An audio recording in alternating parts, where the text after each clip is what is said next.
get my sweater out of the drawer? Yes.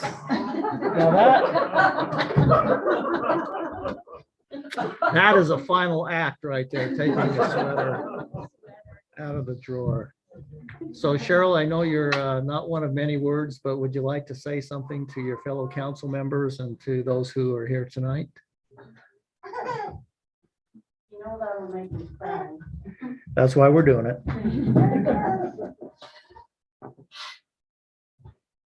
It's been great. It's been a great run. I always say it's time for somebody else to have all the fun and think they know it all and find out they know nothing. So, it has been, thank you everyone. It's been a great run. It has.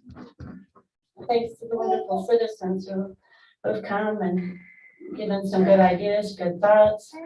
And especially thank you for our men in blue, our police officers. They keep our city safe. They keep things under control. And I think they do more than anybody really realizes. So thank you guys. And please stay safe.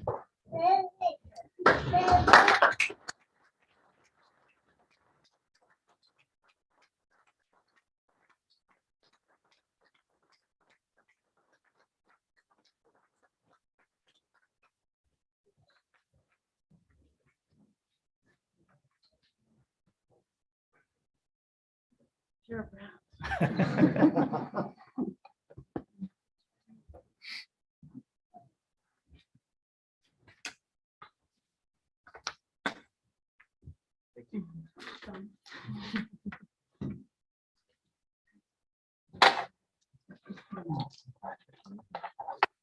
Am I done?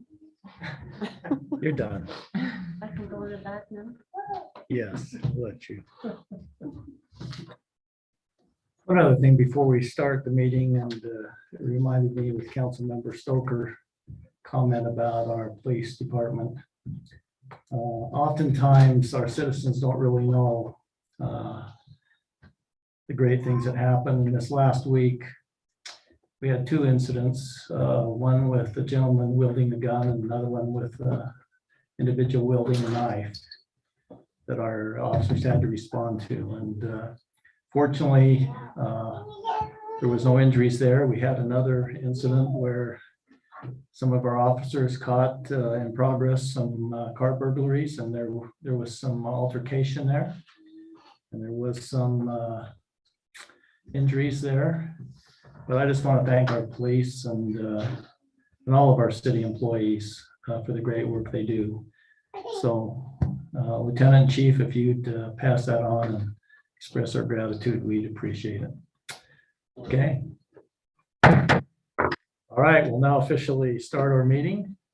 Welcome to our City Council meeting on January 4th, 2022, our first council meeting of the year.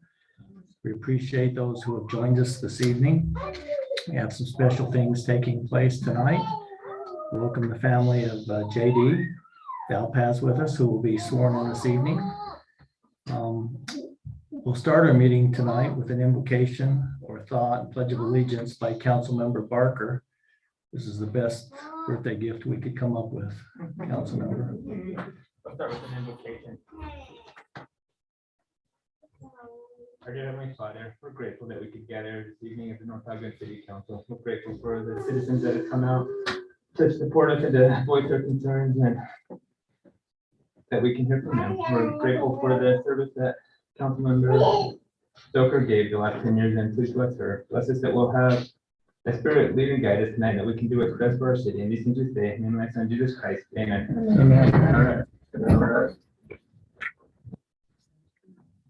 Pledge allegiance to the flag of the United States of America and to the republic for which it stands, one nation under God, indivisible, with liberty and justice for all.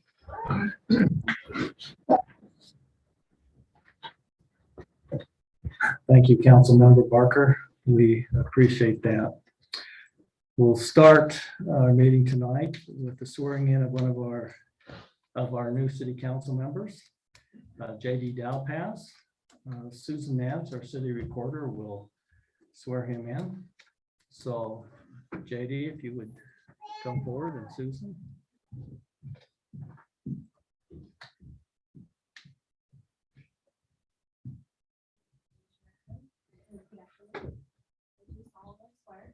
do solemnly swear that I will support, that I will support, obey, and defend obey, and defend the Constitution of the United States the Constitution of the United States and the Constitution of this state, and the Constitution of this state, and that I will discharge and that I will discharge the duties of my office the duties of my office with fidelity. with fidelity.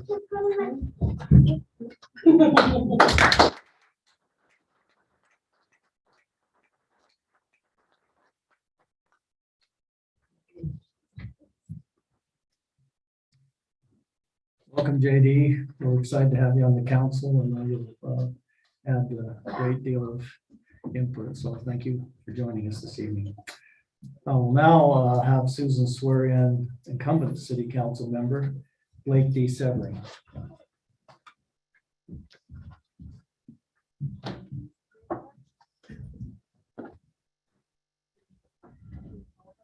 I do solemnly swear That I will support, that I will support, obey, and defend obey, and defend the Constitution the Constitution of the United of States the United States and the Constitution and the Constitution of this state, of this state, and that I will discharge and that I will discharge the duties of my office the duties of my office with fidelity. with fidelity.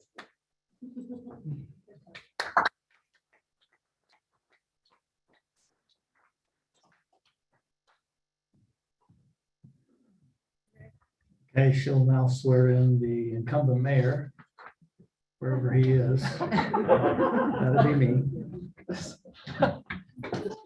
Yeah, Sean. I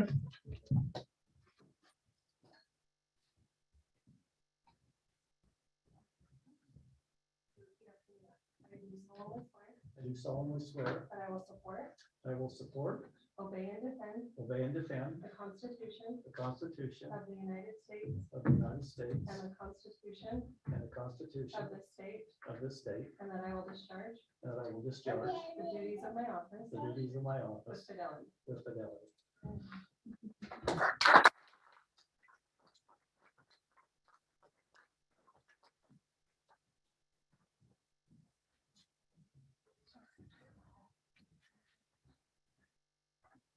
Okay, now we'll get down to what really matters. We're going to swear in a new police officer this evening, and Susan Nance will do that. Jonathan Ungard, who has joined us, that we're very happy to have as part of our force, will now be sworn in.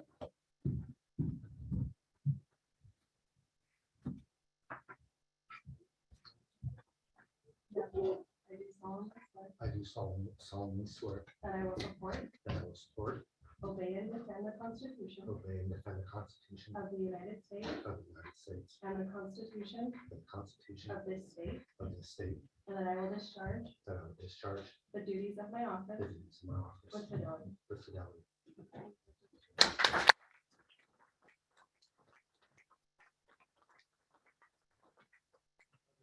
Introduce John real quick. Is he going to sing tonight? Actually, he had a dance number. Oh,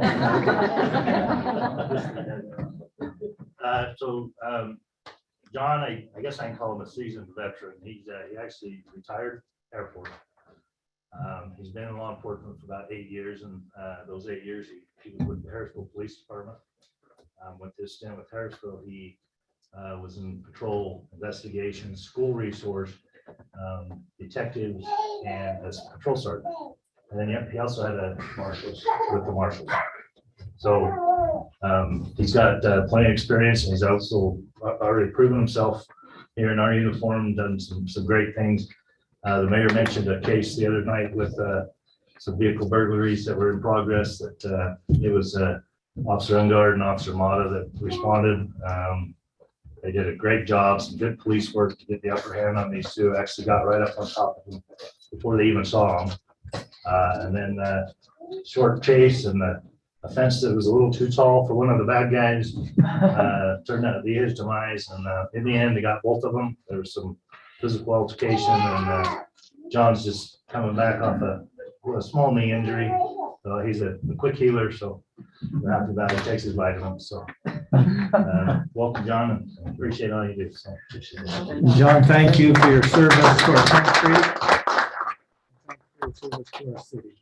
So welcome. Thank you.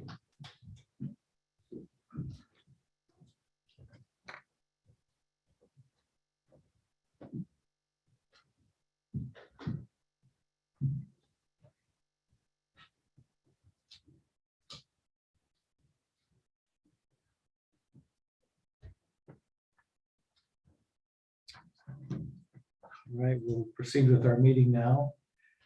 I think council, most of you have had a chance to see the agenda.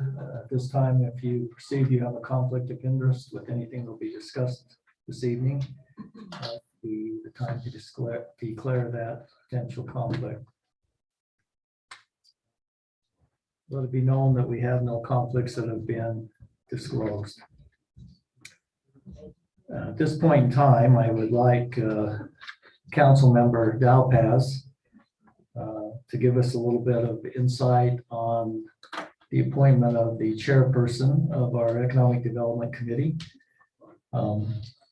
Councilman Dalpaz will be assigned to our Planning Department and Economic Development. So, Councilmember Dalpaz. Thanks, Mayor. So with me getting elected in on the city council, the mayor and I decided that it would be wise to get someone else to be the chairman of the Economic Development Committee. And we had some interest expressed by Terry Bexel, who was our previous chairman, and he was only the chairman for a small amount of time. And he had a season of his life where it didn't make sense for him to be involved for some various reasons, but we want to invite him to be our chairman. So how would you like me to? I assume that's your recommendation. So I would recommend that we get Terry Bexel to be the chairman of the Economic Development Committee. That would be a motion. That's a motion. That is a motion. Thank you, Councilmember Dalpaz. Do we have a second? I second. Have a second. Any discussion? Seeing none, we'll vote on the motion to appoint Terry Bexel as the chair of the Economic Development Committee. All those in favor, please say aye. Aye. Thank you. At this point in time, I would look for a motion to approve the City Council meeting minutes of October 12th, 2021. Do we have a motion? So moved. Have a motion by Councilmember Ekstrom, Second. second by Councilmember Swanson. Any discussion on the minutes or corrections? I don't see any, so all in favor of approving the minutes of the October 12th, 2021 City Council meeting, please say aye. Aye. Okay, thank you. Item number 6 now is the action to consider approving the October 26th, 2021 City Council meeting minutes. We have a motion. So moved. So moved by Councilmember Swanson, Second. second by Councilmember Ekstrom. Any discussion or correction on those minutes? Seeing none, all those who are in favor of approving the minutes, please say aye. Aye. Thank you. Now is the time for public comments. I would just remind you this evening to step to the podium here and state your name. And if you're a resident of North Ogden, please keep your comments to 3 minutes. It's a little bit difficult for the mayor to interrupt you, so I would appreciate it if you would keep your comments to 3 minutes. So those who would like to make public comments, if you'd speak, step to the podium. And John, if there are any participants online who would like to comment, please have them raise their hand and let us know.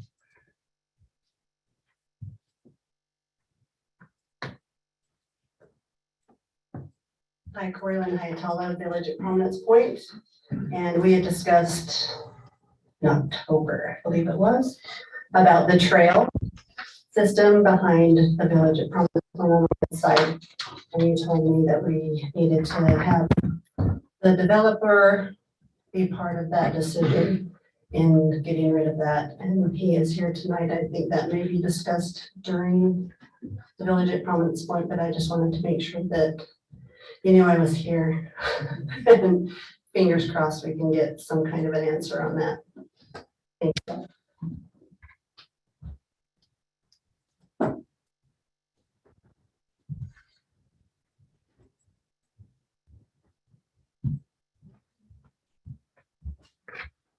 Cheryl Stoker, I live in North Ogden. Just a comment on the agenda point tonight on the Village of Prominence Point. I would just encourage you to have read it and seriously consider all things. We've worked with the developer since 2017, and it just seems like he would always come back with just a little more of something. And so I just urge you to be cautious in approving what's on the agenda tonight with him, and also take into considerations that the residents who have lived there and have been promised things and have not seen what they've been promised. Thank you.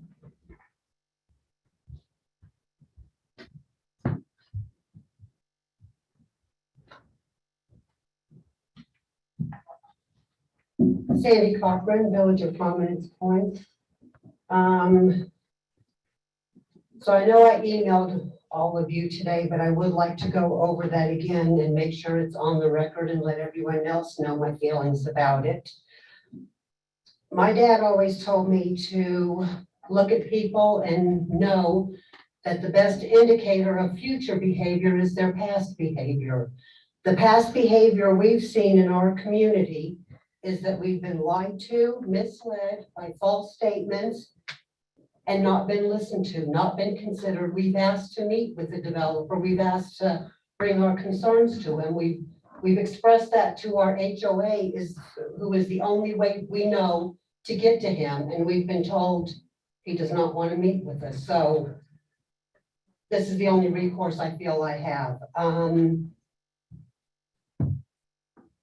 And I'm wondering why he's here tonight, because it was our understanding that that property was sold to Steve Davies. So it's confusing to me why he's the salesman for this now. Unless this was, let's get it out of his name because he's got a bankruptcy proceeding going on and he's got a former partner who is being left out of this. I don't know. That's one of our main concerns, is that we just, everything's fishy always with this development. So we're also concerned that construction will start on this site and then something will happen with the bankruptcy court or the former partner, and it will be stopped. And then we're left with piles of dirt, piles of building equipment, and just a mess. And we've had a mess in that field since I've lived there. I've been there almost 2 years.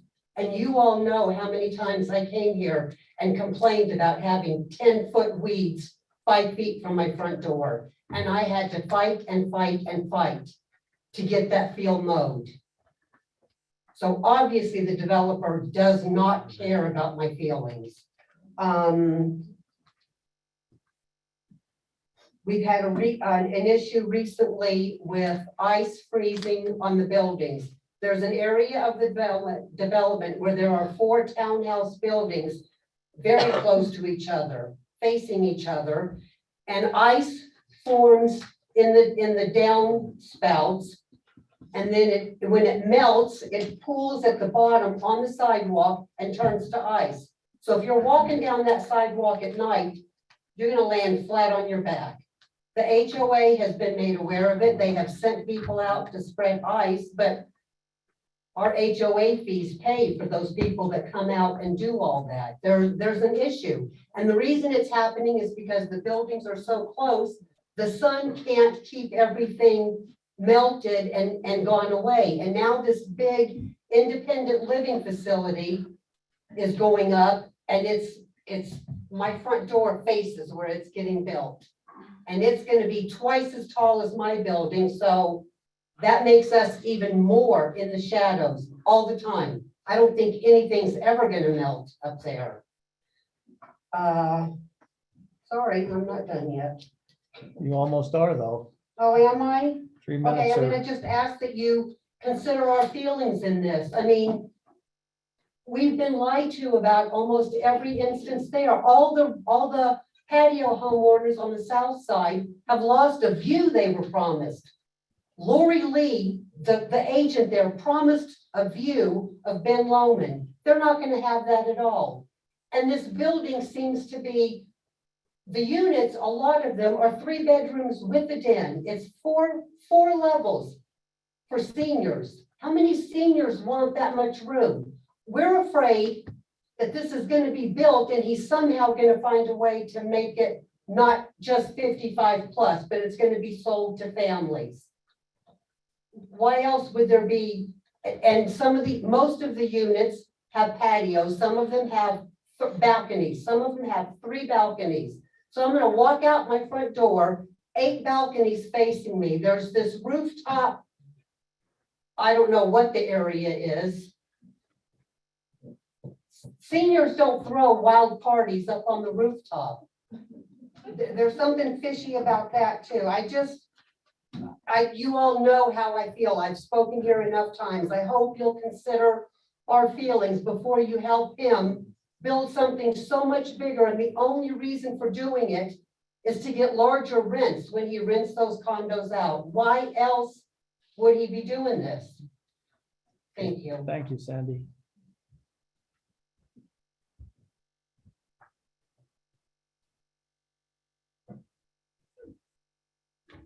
Everyone, my name is Jake Atwood. I'm a new resident. I've lived in Prominence 20 years. I'm a 1958 baby, but I would like to make a plea on the behalf of the young people of North Ogden. I've lived in North Ogden a year. It's a wonderful, beautiful company, city, wonderful people, so nice. I love the fact that I'm 63 years old, but there's also kids where I live, young people, very nice young people that go to school in the townhouses and in the patio homes. And I'm concerned that these young people don't have a good place to play. I'm concerned. I have sat on my patio doing car when the kids are playing in the streets because there are no facilities for them to play. And I would ask the council, and I would ask the developer to put the amenities in so the young people who are in the townhomes and the grandchildren of the people in the patio homes will have a good place to play, because these young people, these are young people that are going to be sitting here in 10 to 20 years. They're the future of our city, and we need to take care of them. Thank you. Thank you.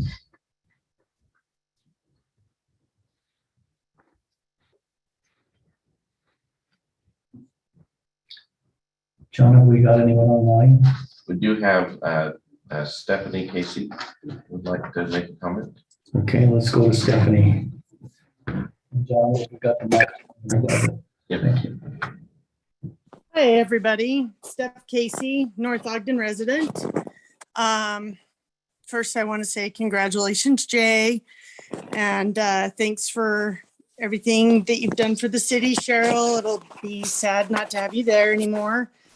And happy birthday, Ryan. So I was sad I couldn't be there in person today. COVID hit a little bit too close to home and it felt irresponsible. So I'm joining you guys by Zoom. I have a few concerns also with the Village at Prominence Point development, especially this section we're talking about. You know, he was approved on these cottages before having the correct permit from the Army Corps of Engineers to even be able to do the project as planned. So now we're sitting there with big empty lots because of poor planning and approvals on, you know, this project without the pieces being in place. I think digging up the creek is terrible, a bad idea and shouldn't be done. So I'm, you know, sadly, I'm glad that permit hasn't been given. I believe he's asking to remove the trail. This will, I think he thinks, I don't know. Now you can build the cottages without the trail, but what a disservice. And the trail needs to stay. You know, it's not our fault that he didn't plan that out properly or get the proper permits, or, you know, I mean, that's just, it shouldn't be for us to sacrifice access to the creek and a trail that was promised. So in saying that, moving forward, I'm concerned about the underground parking that is in the plans for this building. I've looked at it and it looked through Planning Commission. The preliminary review it says that to provide more, a geotechnical study, an updated one. It talks specifically about the underground parking, concerns with that, the water possibility. There's just some concerns. So in moving forward, are we moving forward with that before all of the things are in place, before we even know if he's going to have to get a permit for that? I mean, this underground structure is not far from the creek at all. And what happens if this gets built and the parking isn't there? There is inadequate parking and we're left going, oh, well, he still needs a permit. Oh, well, this still needs to be done. Meanwhile, we have 68 units full of residents and nowhere to park. So I have a lot of other concerns, but I tried to pick out, you know, the ones that are really glaring to me. I've looked at the plans, you know, sure, it's a nice looking apartment building, but can you imagine walking out of your home and across the street and a small street, there is that giant building, right? I don't know. Anyway, I hope that you guys are really carefully considering everything, especially moving forward where we're still looking at big empty lots where cottages are supposed to be. I mean, he hasn't even been able to finish that part of the phase properly with all of the permits required. So moving forward, just, I don't know. Anyway, thank you. Thank you, Stephanie. Terry?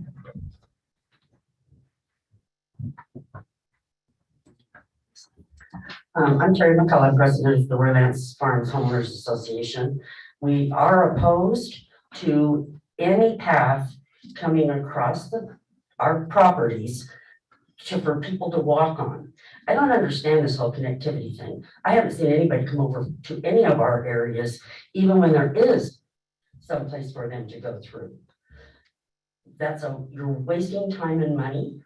We're trying to move a creek. If you looked at the backyard of the people who they're moving the creek from, they're not gonna have a backyard and erosion is gonna happen. And that's not fair to those individuals. The person who purchased the property down at the end there, 2 or 3 houses are there.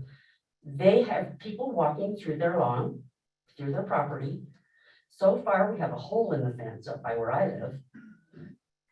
People are crawling over that fence, jumping it, getting in my yard, hanging out in the street.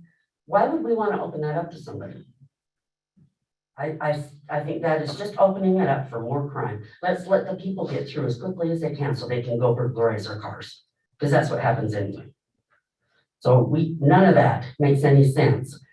We're at the point where everything that gets asked for somehow or another, the city adapts itself and allows it to happen. I could technically hop over my fence and jump in my neighbor's kitchen. The amount of space that's between my house and their house. That's ludicrous. I have to close my windows because I can see right into their house. I don't think anyone in this place would want that to happen to you. And when I moved in, I knew there would be a development there. I had no idea it was going to be this fiasco going on here. So we need to take a look at the people who have been here, take a look at the possibility of crime happening in our neighborhoods. Because it's happening. You want to make some people happy. We're asking for no trail and not to go through someone's yard and to leave the creek alone. So maybe we have to make people happy doing something like that instead of making everybody in the area angry, because we are all angry. Thank you.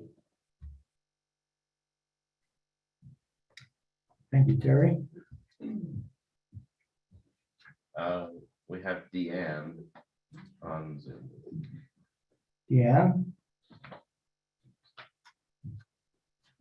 So she'll just need to unmute herself. Okay, can you hear me? Yep. Oh, okay. Well, good evening. I had a lot of issues, but I just want to say that Most of them have already been presented, so I do not want to repeat myself and have you have to listen to them again. But I just wanted to let you know that when I purchased Deanna and I live at Prominence Point in a patio home. And I purchased this home thinking that this would be my retirement and probably my last home.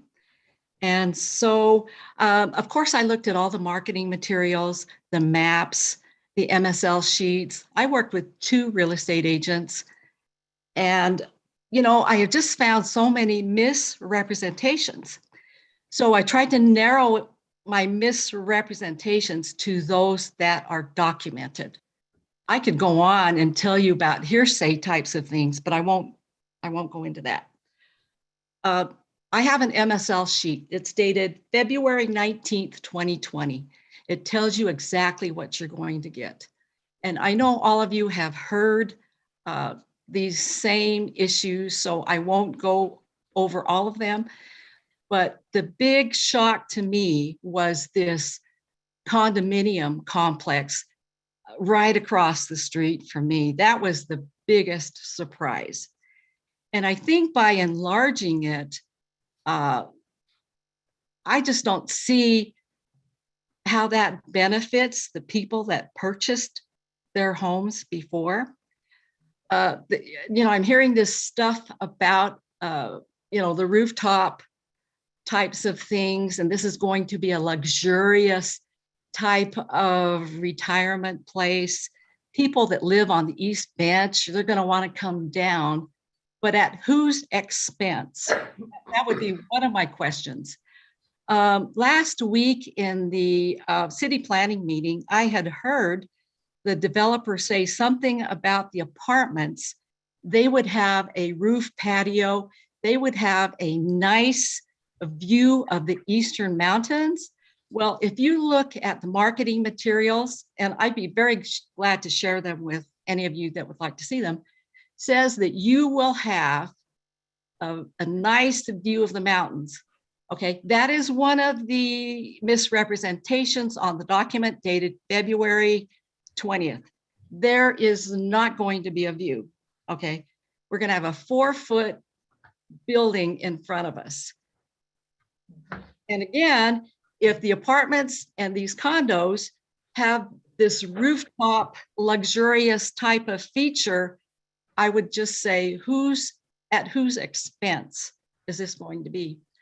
I do have a concern about the parking. Also at the planning meeting last week, I heard that the snow was going to be removed and put in between the first townhome, the first townhome and the first patio home, I think running right along 300 East. Well, lo and behold, we got a lot of snow and it's pushed almost out in the street. I also took photos if anybody would like to see them. I'd be glad to share them with you. And on Thursdays and Fridays, to me, these roads are very small and you have the gutter going through the center of the street. Well, when you have snow and when you have your garbage containers out in the street, it's really difficult to travel. You have one lane and you travel in the middle of that lane.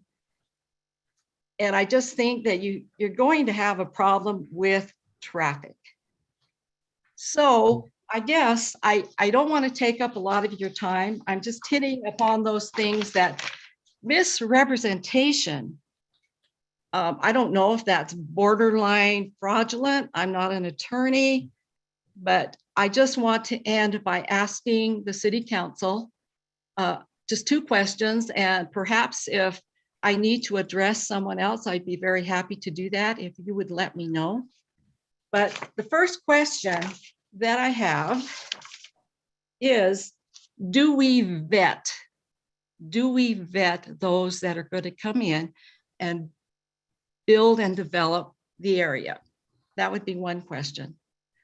My second question is, under what circumstances, if any, could the developmental agreement be reviewed or reevaluated? And under what conditions could it be considered null and void, if any? Those are my two questions. Thank you, Deanne. And thank you for listening. I really appreciate it. Thank you for joining us. John, do we have anyone else online? We have Treva Cisco. Okay, let's hear from Treva. Hi, can you hear me? Yes. Oh, good. I got worried there for a second. My name is Treva Cisco. I live in the cottages at Village at Prominence Point. I attended the meeting, the last meeting, and saw the plans for the assisted living that is supposed to go across the street from me, and was surprised at how huge this building was going to be.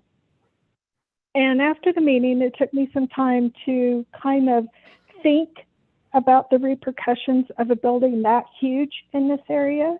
And one thing that came to mind that I don't think many people have considered is in the bend that goes around on the west side, we've got trucks, sometimes big trucks. We have UPS, we have RC Willys, we've had a semi truck full of cars. We have them going around that like it's the Indy 500, and they are really going fast. And this happens on a daily basis and continuously. So delivery trucks all day long, and they zoom around that. Now, if you put a building that huge and that close to the street there, and you still have the truck zooming around that corner, what was said before is we do have children that play in the street. We have children that ride their bikes and scooters in the street, and a building that big, you're not going to be able to see what's coming around the corner. I see this as a recipe for disaster. Sooner or later, a car or a truck is going to come zipping around there and it's going to hit a kid. And it makes me sick to think that this may happen. And I would like to request that the council please take this into consideration, because it is, I feel it is imminent. And then another thing I'd like to point out is what Deanne had said on Thursdays and Fridays when we have the garbage put out. That makes a narrow street even smaller, and the people have to drive down the center of the road instead of on the left or the right side, which makes it even more dangerous. So that's all I have to say. Thanks. Thank you. Anyone else, John? Yes, we have someone named Steph. Steph, if you'd state your name and if you live in North Ogden. Stephanie Bates. I live in the Prominence Townhomes, number 38. I just wanted to say that hearing about all of the big assisted living thing that's going to go next door, I live close to Sandy, and this is turning out bigger than we thought, obviously. And hearing about all the luxurious things that they get, I'm not too worried about that because we were promised luxurious things and we don't have them yet. So it probably will be years before they get theirs, like us. But I do think that this has been a mess from the beginning. We were promised so many things and it's not happening. It's been sketchy from the start. I've been in North Ogden for 20 years and I was adamant that I wanted to stay in North Ogden. And I was like, we can move to the 55 and older houses when we get to age. And now I'm questioning that. And I have family that have wanted to move into this area. And I've actually told them no. I said, do not move to Prominence Village because it is a disaster. And it makes me sick that I have to say that because it is terrible. Jack Barrett, I don't know how he sleeps at night. And Lori Lee also, we were lied to from the start. And so for him to be presenting these things of getting rid of the trail and this huge thing going next door to us, I think it's just going to be a disaster with the roads, with the parking, with what, we're paying for everything. And we just want our pool and our pickleball court and our dog play area, and we don't even have that. So I think that things need to be looked at because he's just lying from the start, and I would hate to have the council be connected with him in any way because it's a disaster. So that's all I have to say. Thank you. Thank you. John, anyone else? Yes, Brooke Lopez. Okay, Brooke. Yes, this is actually her husband, Mike. So I live on 1900, which is directly behind or directly north of the development. And to piggyback off quite a few people, from the get-go, we were told, one, that the townhomes were going to be north to south and not east to west. And then long behold, they start building them and they're east to west. We literally have 28 windows looking in our backyard. 28. And for the first, I don't know, 2 weeks that a gentleman moved in back there, we had to tell our kids not to look out the back window because he was oblivious at the fact that we could see him naked. That's how close these people are. It is that to put another 4-story building back there on top of what's already there would be asinine. I'm speaking for everybody that's along that western road over there. Our view is trashed. We had a great view of the mountains, and now I stare into 28 people's windows because I don't see anything but that. And we were told that they were going to be in another direction. I still would have my view. Nope, we were lied to, just as everybody else pointed out. And to move that trail, that's a whole nother subject, because not only do you want to touch that, you want to touch the river that's literally across our road. Before the people moved in back there, which by the way, we were also told that it was going to be a 55 and older, and now there's obviously families living back there. Once the families moved in back there, I've actually had to go out front and scream at kids because they were literally throwing rocks at the ducks that are in the pond across the street in the river. And that didn't happen until after people moved in back there. So to piggyback off what Terry was talking about with crime, my car's been broken into 3 times since people moved in back there. Now you want to put a 4-story apartment complex back there? Nuh-uh. And we're in a flood zone right here, and you're going to tell me that you want to put underground parking 200 yards from my house? To piggyback off what the other lady was talking about, yeah, unless you've got water pumps and you've got great concrete going on down there, that part where they're proposing to build that structure should be a park. Make that the dog run, make that their pickleball court, make that a park for the kids so that they don't get hit by somebody screaming around the corner. You need to ex-nay that apartment complex, in my opinion, because all you're going to do is continue to make people mad that currently live here. And you're sitting there talking about we need to appease the people that live here. Well, I'm telling you, as a person that owns a house prior to that whole development being built, you have done nothing to make me happy except to make me mad, because I have been lied to since the start. And that's all I have to say.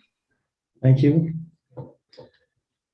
Anyone else, John, online? We do have someone named Neil. Hey everyone, Neil Amaral here, 193 East, 1900 North. My only comment tonight is in regards to the stream alignment, and I don't think the agenda and the adjustment to the site is on the topic tonight per se on the official agenda. I just want to simply remind the council that the property associated with any potential stream alignment is under dispute.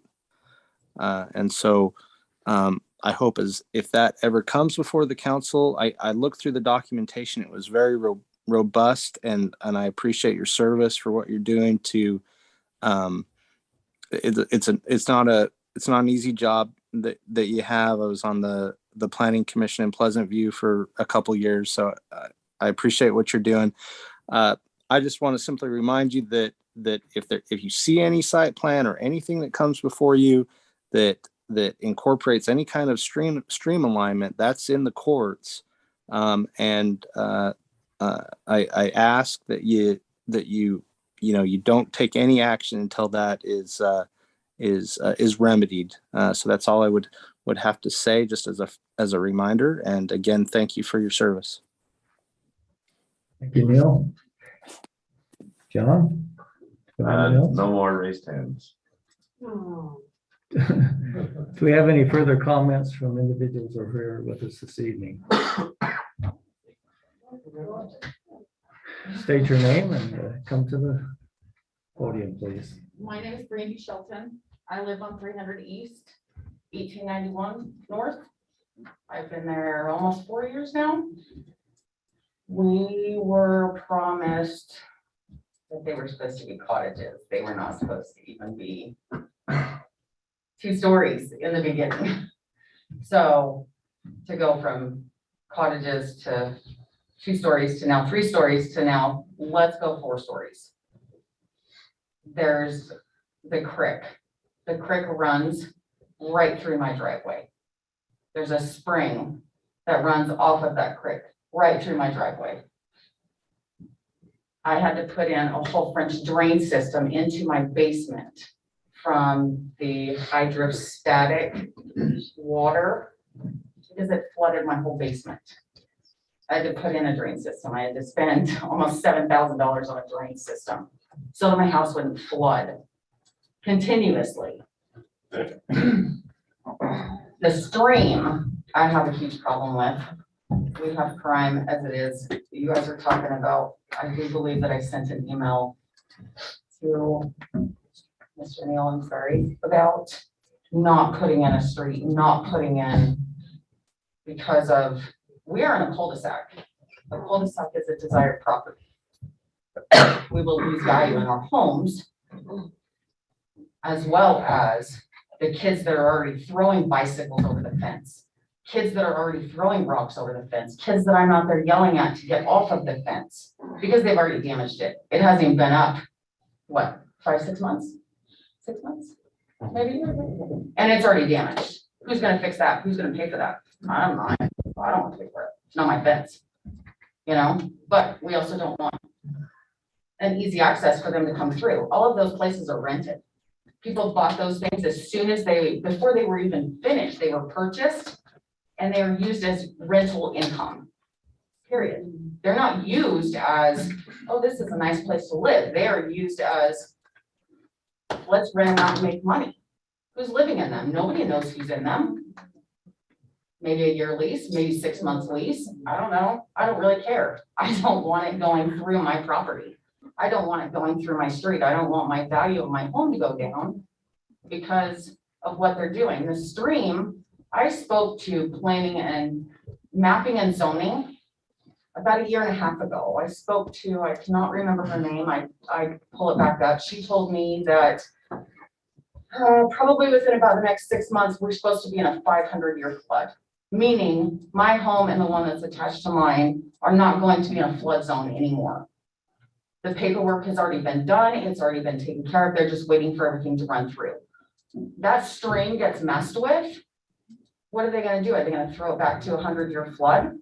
And then we have to go back into the flood insurance that we're having to pay for now, but that we're just about, we're on the tail end of it, where they're going to put us in a 500-year flood. So there will be no need. So, you know, I guess that's what I have to say. Thank you. Councilmember Councilmember question of Brandy. Sure. Brandy, is that, did you talk to somebody at FEMA or are you talking about somebody here in the city? It was somebody at the mapping and zoning here in the city. FEMA did change their Yes. floodplain. What's that? FEMA did change their floodplain. Okay, Yes. that's why I was trying to clarify whether this was a FEMA I or can't- you talked to somebody here in the city. No, it was here in the city, but she said that it was supposed to be changed, that the reason it was taking the 2 years was because they had to go through FEMA and they had to go through all of everything because they had it all mapped out where it was completely out of the 100 and we're going to be in a 500 flood zone. So All right. Thank you. Thank you. Anyone else would like to speak this evening? I have it at home. Spencer? Spencer Alexander, 1740 North, 150 East. Sorry, I feel like I'm just jumping in on everything, which I am, but I have to try to keep up on most of it. So one thing I want to stress with Coldwater Creek is, although I am an amateur fish expert, amateur so much, I am not the one that's going to be implementing it. Like, it will be done through the proper channels, and it will be done through the experts. So I do throw out ideas just to try to help people see the potential. But once again, this will be done by people that have done this for years, that have the knowledge. So it's not going to be a haphazard thing. So I just want to throw that out there. So now in regards to, I want to touch base on the trail. I think a public access trail is really important, particularly for recreation, for fishermen, for people just enjoying the aesthetic. Somebody made the comment to me that it's nice that North Ogden has places to walk, or they have walking paths that, except they don't really lead to anywhere. So I think connecting that over to that next road is a good idea for that idea. And that's all I'd like to say. Thanks for your time. Thank you, Spencer. Anyone else? All right, thank you for your comments. We'll now have our planning director, Scott Hess, will lead a discussion on the village at Prominence Point. And there will be time for the applicant tonight. So Scott, if you go ahead. Hey, thank you, Mayor, Council, Jamie, congratulations. And the public, I really want to thank everybody for taking time out. You know, I live in this world, and so I'm used to public meetings, and I know that this is a huge amount of time out of your lives, and I appreciate everybody coming out and voicing their opinion. So hopefully we can walk through this. This is a work session tonight, so this isn't a place that we expect any action. It's a way for you all to hear the issues that are going on, and then come together on solutions, hopefully, to move this forward to an actionable item. The application that you're looking at tonight is based on the Planning Commission's recommendations off of three different administrative items. There was the site plan approval for the independent living facility. That's the 3- and 4-story building that sits out in that island on kind of the northwest side of the project. There's the first phase of the apartments, which is the first 100 apartments of the approved development agreement, and then also the clubhouse. So there were 3 elements, and the Planning Commission on December 15th weighed in on each of those items.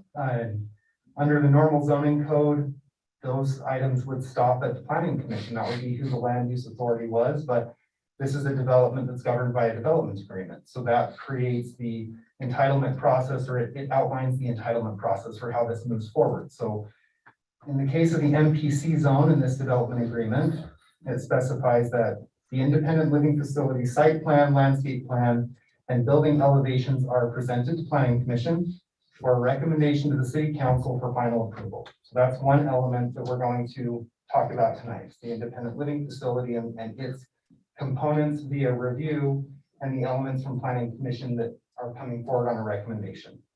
For the apartments, the landscape plan and signage are to be approved by Planning Commission. And if there's any changes, if the developer desires to change building footprints, move buildings around, change setbacks, they either must, they must amend Exhibit B of the original development agreement, which is the overall site plan, which would go to Planning Commission for a recommendation and City Council for approval. So, and then the third piece is that clubhouse, which there's a little box on that original Exhibit B. We discussed what was going to be in that, but there's way fewer specific parameters around the clubhouse. And ultimately, the Planning Commission found that the clubhouse as presented meets both the landscape. There were some changes to the exterior building elevations to make it match the development agreement. And generally, its size, shape, orientation, location, all of those things were approved. So there's, of the 3 administrative applications, one that has been approved, that's the clubhouse. But the clubhouse really moves forward with the apartments. They're kind of one and the same project. So we've talked a lot about this project. It was approved through the master planned communities through development agreement in 2017. There have been a number of minor amendments.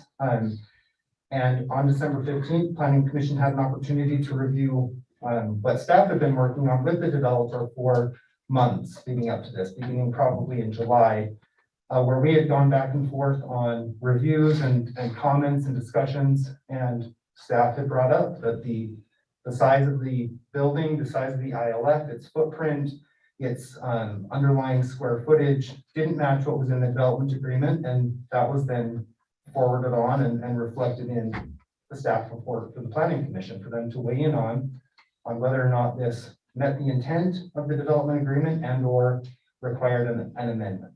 And ultimately, planning commission determined that this was a substantive change that would require an amendment to the development agreement. So there's I won't be able to quote the exact locations, but there's one specific call out to a maximum square footage number in the development agreement for the footprint of the independent living facility. And then there's a general call out to any site plan setbacks that don't meet Exhibit B of the original development agreement would need to be an amendment. And then it's just that overall site plan itself. So I realize your staff report was 110 pages with the full development agreement in it, but the very last page is an overlay of the new building footprints that have been constructed on top of that 2017 development. It's really hard to read without a blown up version, but John can zoom in here to just give you an idea of what you're looking at. The underlying box there, well, I'm gonna give the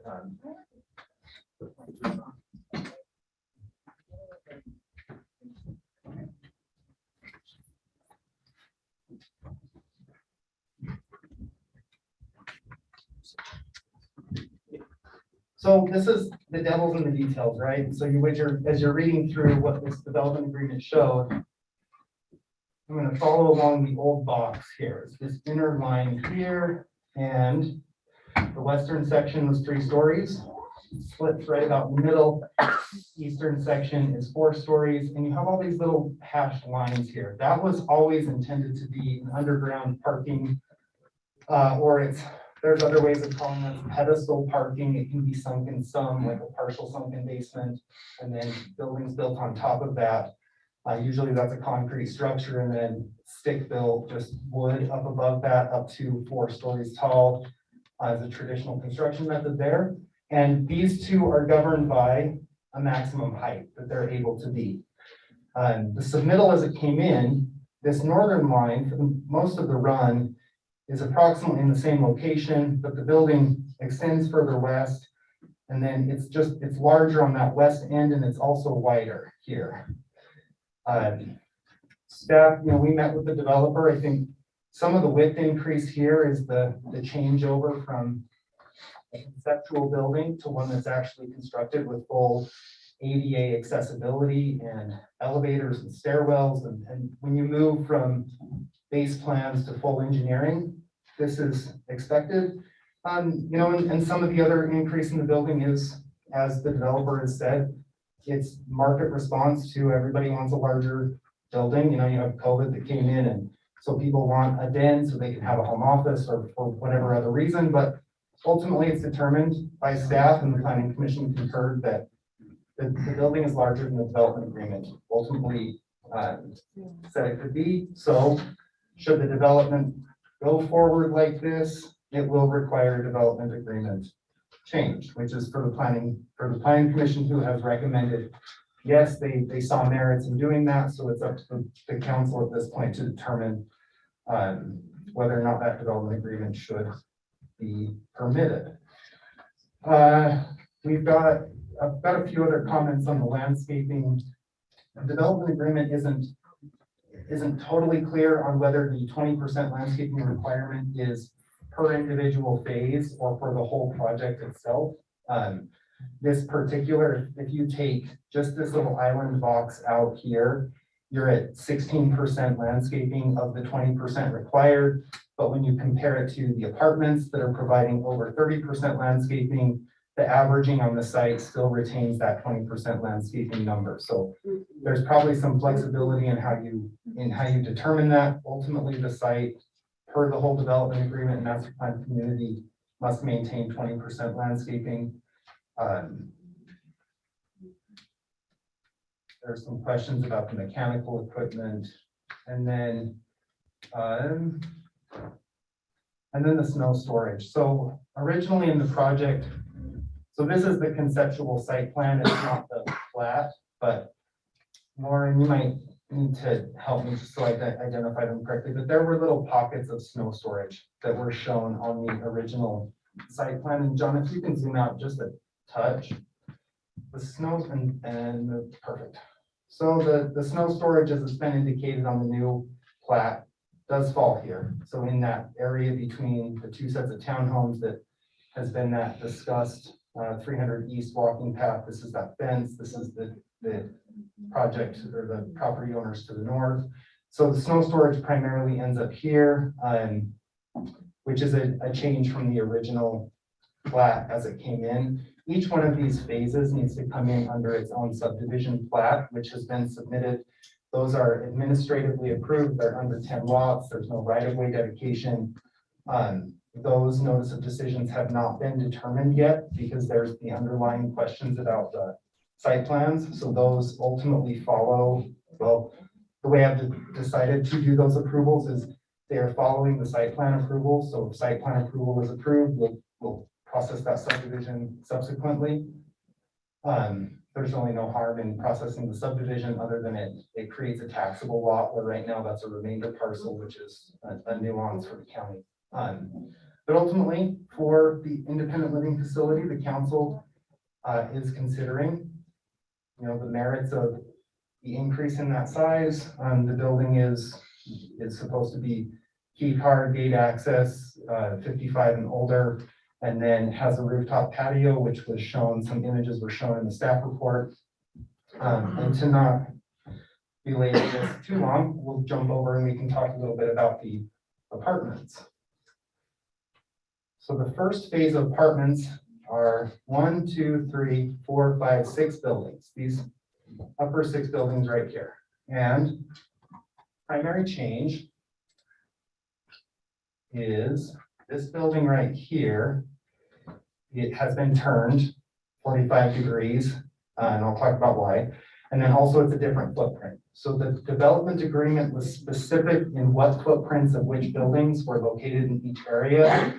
For 2 reasons. One, they didn't want any of the same building next to each other. They wanted variation in those.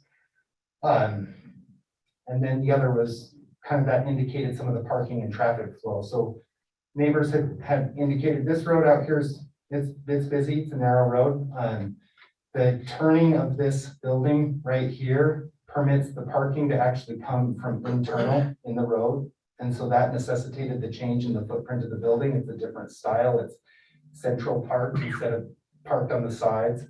And then that frees up this whole triangle here, which is showing a new pickleball court, which is an amenity that wasn't on the original development agreement. So there's that change. And then these setbacks between these buildings have moved between 18 inches and 8 feet. This one being the 8-foot move here. These ones are different by about 18 inches. So again, being, essentially staff strictly adhered to the development agreement, we determined that those 2 things were substantive changes. But they're substantive changes that staff can support. There's no real change to anything in here that's expected. And ultimately what you end up with is an amenity there. In addition to the bocce ball court over here and here that was shown, you end up with 2 pickleball courts, one on the south, one on the north. Here's the clubhouse we talked about, which has a swimming pool, a spa, and some internal equipment inside. And determined that pickleball court, in addition to the traffic for the apartments being held really internal to this road and not external out here accessing it, were benefits to the development.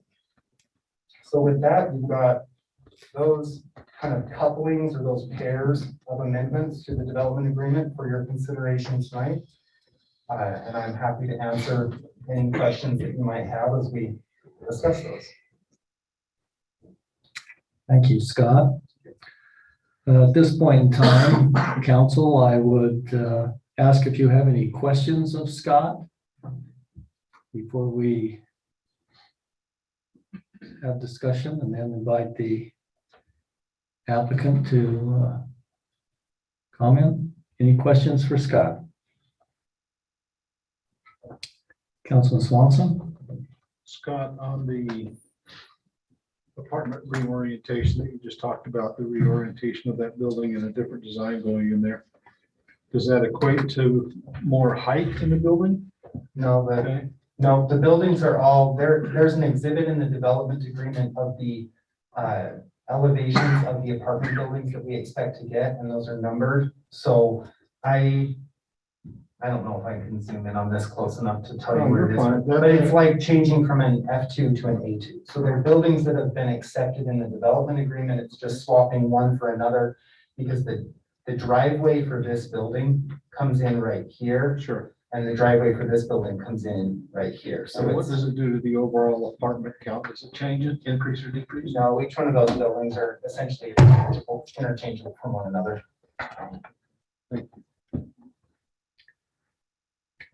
Scott, if we were to make an amendment for the apartments, could that be conditioned on the fact that the clubhouse is built in conjunction with it? Because I think we've heard a lot of comments about the clubhouse going to be built that we haven't heard. So can we, if the council decides to make an amendment on the apartments, could it be conditioned on that, John? Yeah, I call it a benefit that I've been here 7 months and I don't, I'm coming into this project. But it's been an excellent learning experience, you could say, for using the master plan community zone, because the timing trigger for the clubhouse today would likely have been sooner in the development process than we made it. So the current development agreement, the timing trigger for that in that contract, which that's essentially what a development agreement is contract zoning between developer and the city, is the construction of those apartments. So they cannot move forward with the apartments without constructing the clubhouse. That provision wouldn't change in the development agreement. John, I would ask you to render opinion on that. We've had discussions on that, and I think your opinion differs from that Scott just expressed. And again, I'm glad to admit I'm wrong. Well, I'm just trying to find out. Well, so with the amendment to the development agreement, we could do what you suggested, Mayor, and make it contingent on the clubhouse being built at the same time or before the apartments are approved. But I think you said that currently the development agreement does not require that to happen, but in common construction to build apartments, probably get financing unless it was private, would require the clubhouse. Yeah, the private financing industry requires clubhouses. You're correct, Mayor. So your recommendation would be to make that part of the potential amendment? Yep. Okay, thank you. Thank you for that clarification. Councilman Swanson. This is also for you, John. On the landscaping percentage, the way it's written in the development agreement, is that a phase by phase, or is that overall, or is it up for interpretation? Are you actually looking at a specific portion of the development agreement? Well, I think, Yes. John, what Scott said is it's not necessarily clear if the 20% applies to each phase or if it's overall the Right. project. In reference to the ILF being at 16%, not the 20%, but the overall, the apartments and the ILF together would be over the 20%. So my question is, should those stand alone? Are they lumped together? I think that's a great question, Councilmember Swanson. If I heard Scott right, and I may have misunderstood it, he said each one of these is a separate subdivision plat.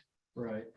Yeah, but that's more about how the developer is phasing the project on the underlying side. So for instance, the remainder parcels here are 2 properties. I'm sorry, Councilmember Barker, I'm trying that right. But the split line isn't exactly where they need it to be between phase 1 and phase 2. So one could assume that the independent living center cannot be built without the apartments to assure that we get the overall 20%? Again, depends on how you read the development agreement. I don't think it says each phase, well, it's a, your packet's 110 pages. Development agreement is very long, and maybe John knows where that reference specifically is. As far as I can read it, it's 20% open space. But again, a discerning eye, you've got two ways to interpret that, per piece or overall. And that's what I was gonna say is there's a general comment about landscaping for the whole development that says 20%. And it's talking about the total plaza space and drivable space. And that's on page 17. So it's 15A is where it makes that comment. And then down in the exhibits, there's some specific site data sheets for each of the independent or each of the places. And it says, for example, the current version of the development agreement says the independent living facility, it gives a number for road, sidewalks, footprint, and then it does say 15,604 square feet of landscape. So the two are meant to work together to reach the number, but I would probably say the more specific controls, although in general it is intended for the goal to be somewhere 20% or north of 20% on the total site. Can you get the lights? So I have another question too. This has been represented as a 55-year and older facility. My understanding is that the Fair Housing Act does not allow that to be limited to those 55 and older. Is that correct? So you can't limit 100% of a facility or an area to a specific age group, but they do allow you, and I can't remember the exact number. I think it's 60 or 70%. 80% can be restricted to a specific age group. And that, you know, in like independent living facilities, that's to account for younger folks who maybe have disabilities and need those type of services as much as others do. So 20% of this facility could be occupied by those less than 55 years old. Correct. Is that correct? Yeah. I would like to hear from the engineer. I've had a lot of residents contact me where water has been rerouted as development has taken place. And we've got a lot of water here in North Ogden. It seems to come up at different places and it ends up in their basement. Have we done any analysis to show what digging down an underground parking lot would do in rerouting water in that area?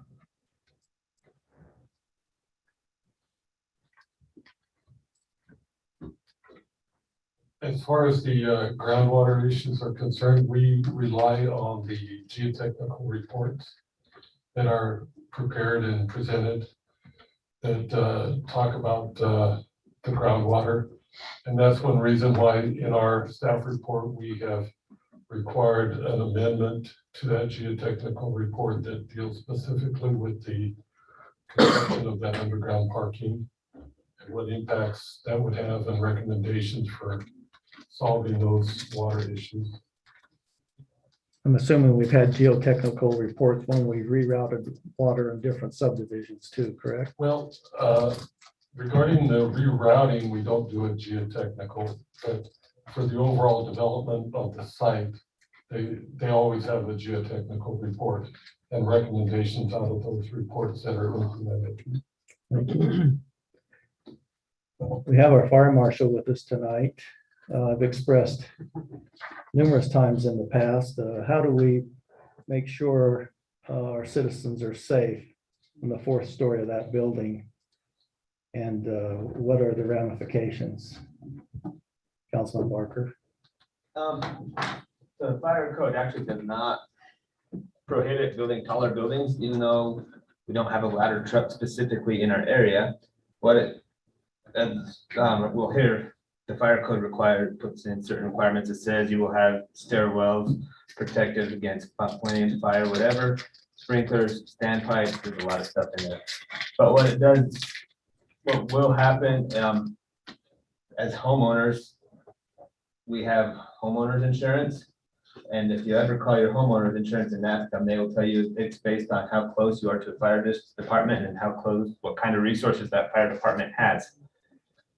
Our rating has dropped over the last couple of years because we built a new station, but in the process of building that station, we sold our ladder truck because we didn't have money for the ladder truck. So now your rates could go up if we don't have a ladder truck. Is that just those in the? Nope, that's our whole North Ogden plus a few in Parisville. Everybody. But on the flip side, we are looking at building a third station and getting a ladder truck. But that might be 10 to 15 years down the road. Unless somebody wants to pony up $2 million to buy a ladder truck. For those who were here in 2017, I think we have Councilmember Swanson and past Councilmember Stoker. Recollection is during the negotiations in this, there was specific talk about how high the building would be. There was an original proposal, I think, to have 4 stories. And the council negotiated that the west side of the building could not be 4 stories intentionally. Is there any recollection to that? Councilmember Swanson, That's my recollection. And Councilmember Stoker is also shaking her head. So anyway, those are the questions I have. Council, any other questions? Councilmember Severing? Can I just ask a question? I know this is not our subject specifically, but Terry brought up the idea of crossing into the Roylands Farms area. Is that visible on this map? It's right here. It would have been on the original site plan, there's a sidewalk that would come through that fence that's there and then connected to the cul-de-sac fold just to the north of that. So Brandy's husband that called and spoke, where does he live, you know? Around the corner from the cul-de-sac. So he's on the west side. You're talking about Brooke Lopez's husband, Brooke Mike Lopez. Lopez. You go out of the cul-de-sac, it's the first house. It's the first house It's about 405. on the left. His backyard, that's my backyard. And mine, Brandy, where's your house? my house. Huh? Yep, right there. Okay. I just want to be able to clarify where all these issues are. So thank you. Can I ask a question? Not at this point in time. Councilmember Swanson? One additional clarification, I think we've talked about this in the past, when talking about access to that cul-de-sac.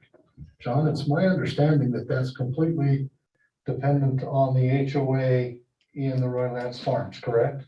Unless they say, okay, there's nothing that can be done to put a path through there, a road or anything else, is that correct? That's correct. In fact, the council made it very clear that that was not the intent, was to force that.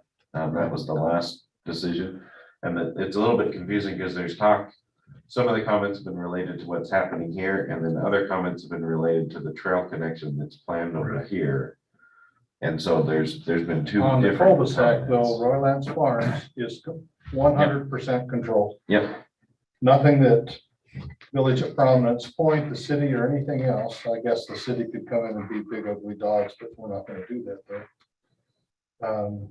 It's 100%. Roylands Farm says no, it doesn't happen. correct. Correct. Okay, thank you. Any other questions, council? Scott, anything you have to add? Just the last point on that, that while the site plan applications, which were the driver of this discussion, didn't bring up that trail. Anytime should the development agreement be opened, then that could be an opportunity for other conversations around elements of the development agreement. So you've got neighbors who have requested specifically here, this is Cortland Hightower's house, neighbors who have specifically requested that trail not go in. You've got some, folks who would like that trail. Staff's opinion is that trail is a vital connection north-south for the city. But anytime the development agreement is opened up, that's an opportunity to have those discussions. Okay, thank you. I know in discussions with our Parks and Recreation director, she feels very strongly that the path needs to be there. Can I ask one more question, Scott? Councilman Severing, go ahead. Scott, so the trail has been in there from the very beginning. In all of the development agreements, the trail has always been.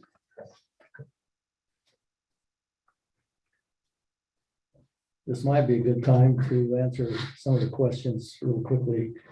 The representation of a dog park is on property owned by the city, not by the developer. And at this point in time, no one has spoken in favor of a dog park there. So maybe to clarify that issue, that is owned by the city. So the decision on a dog park lies with the council. The second thing, do we vet developers? I think since the mayor's been here on major developments, we vet the developer to make sure that they have the financial strength to complete the project. Because many of us have been through the fact where developers have started. When I used to work in mortgage banking, the statement was, we started out with the money. The developer had the experience.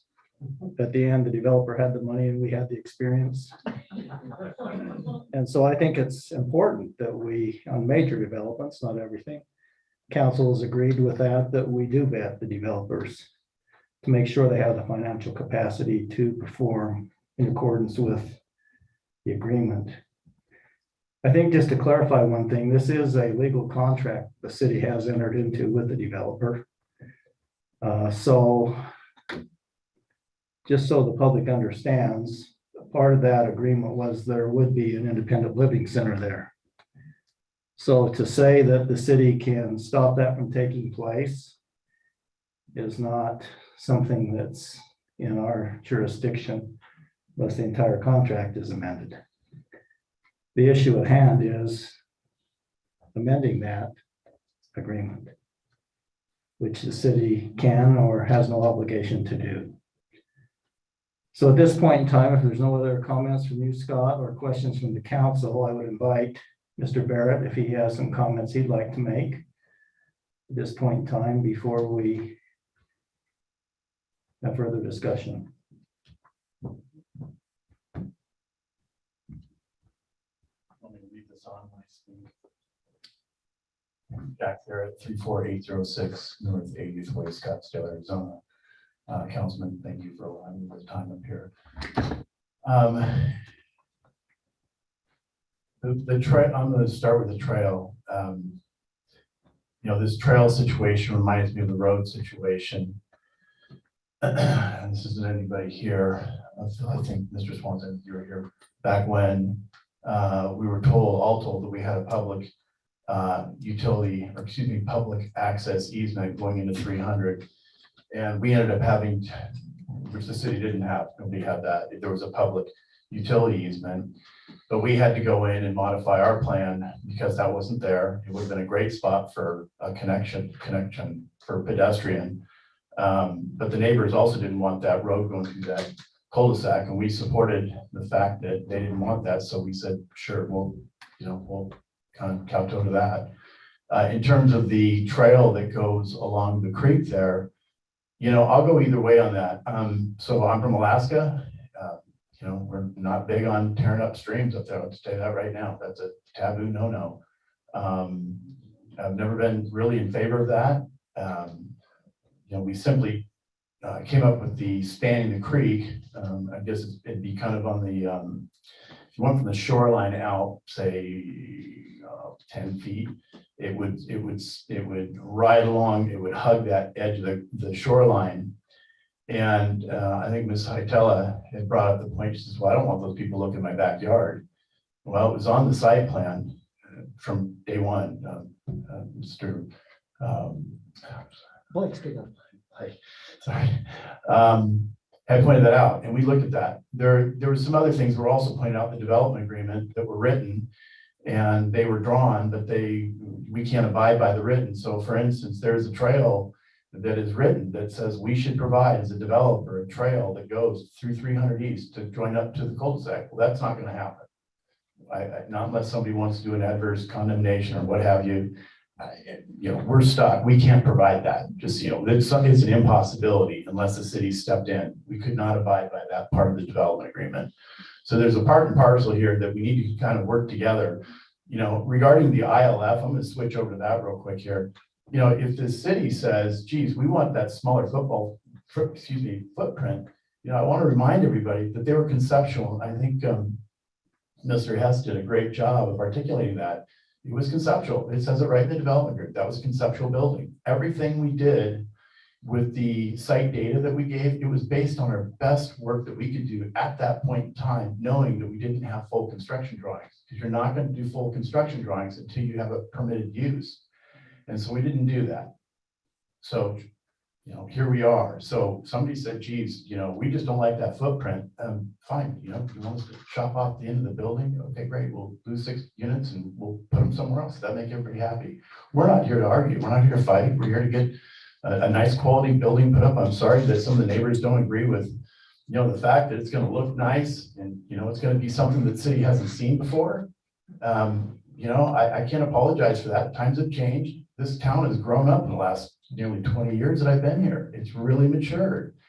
And I think people's expectations are different. I think, I'm not sure what Visionary's numbers were, but I know in the patio homes, we had 30% of the people moving in from out of state, 33% of the people moving in from North Ogden themselves in those patio homes. And we had 37% of people moving from outside of North Ogden into those homes. So we're getting a migration in from other states, as everybody knows. And we have to do, as a developer, we have to be very mindful. We've been looking at changing this particular site and expanding it to meet the needs of the community's needs, or the community that's moving in, if you will, from out of state, because their expectations are different now. COVID hit. It's not my fault. It's not your fault. It is what it is. We all have to make changes. We're all sitting here wearing masks. This is, we weren't doing this until 2 years ago. And so about 1.5 years ago, I actually did meet on site with the mayor and Mr. Call and Rob Scott, and also Mr. Call again, twice actually out there. And they said, we want you to just know that you need to stick to the development agreement as much as you can. We don't want any more changes. I appreciate that. Absolutely. But at the same time, when you talk about these amendments to the development agreement, you're massaging a very big animal right here. For instance, I'll give you one example. The buildings we moved in exchange for, that's actually put a smaller footprint there. I believe that building height is actually less than the F2 building. I think they go up to 51 feet high, if I'm not mistaken. That A building that's there, what we discovered in the site plan, and we all missed it, okay? The staff missed it, Rob Scott missed it, I missed it. There were 2 like buildings actually in the development agreement, in the exhibit, that were alike. You can't have that. So of course we want to change it. Of course we want to make that amendment. It wasn't right. Trying to add the pickleball court, we thought that was a good move. It did the right things for parking. It internalized it, making sure that there's going to be a few less vehicles pulling out, backing in on the road there. We see those as positive things. We're not trying to ask for more density there. I mean, I noticed somebody here asked questions and said, geez, are they asking, is there more units there? And of course, there's not more units. We're not asking for any more units anywhere there on the assisted living. If somebody's just so, heck bent on, geez, it's too big, we'll take 6, we'll lop off the end of the building, 6 units. I don't want to. I'd like to stick with the development agreement, which says we get 68 units. It says we can have a 1-to-1 parking ratio. We actually exceeded the parking ratio. It says that we need to have 20% landscaping overall. I'm going to couch that as probably like the parking. Parking needs to be 1.97. Or excuse me, 1.98. But as Rob Scott mentioned, you know what? It's going to be this ebb and flow. Sometimes you're going to have more parking, sometimes you're going to have less, because the buildings don't all come in and get leased up, rented, or sold at the same time. So you're not developing everything at the same time. I wish I was Warren Buffett and could do that, but we can't. It's not where we're at. But back to this building here. The other thing we didn't mention, in fact, I keep forgetting to ask Scott this. Scott, when it comes to the rooftop patio, does that count as landscaping? Not hardscape? Okay, that's fine.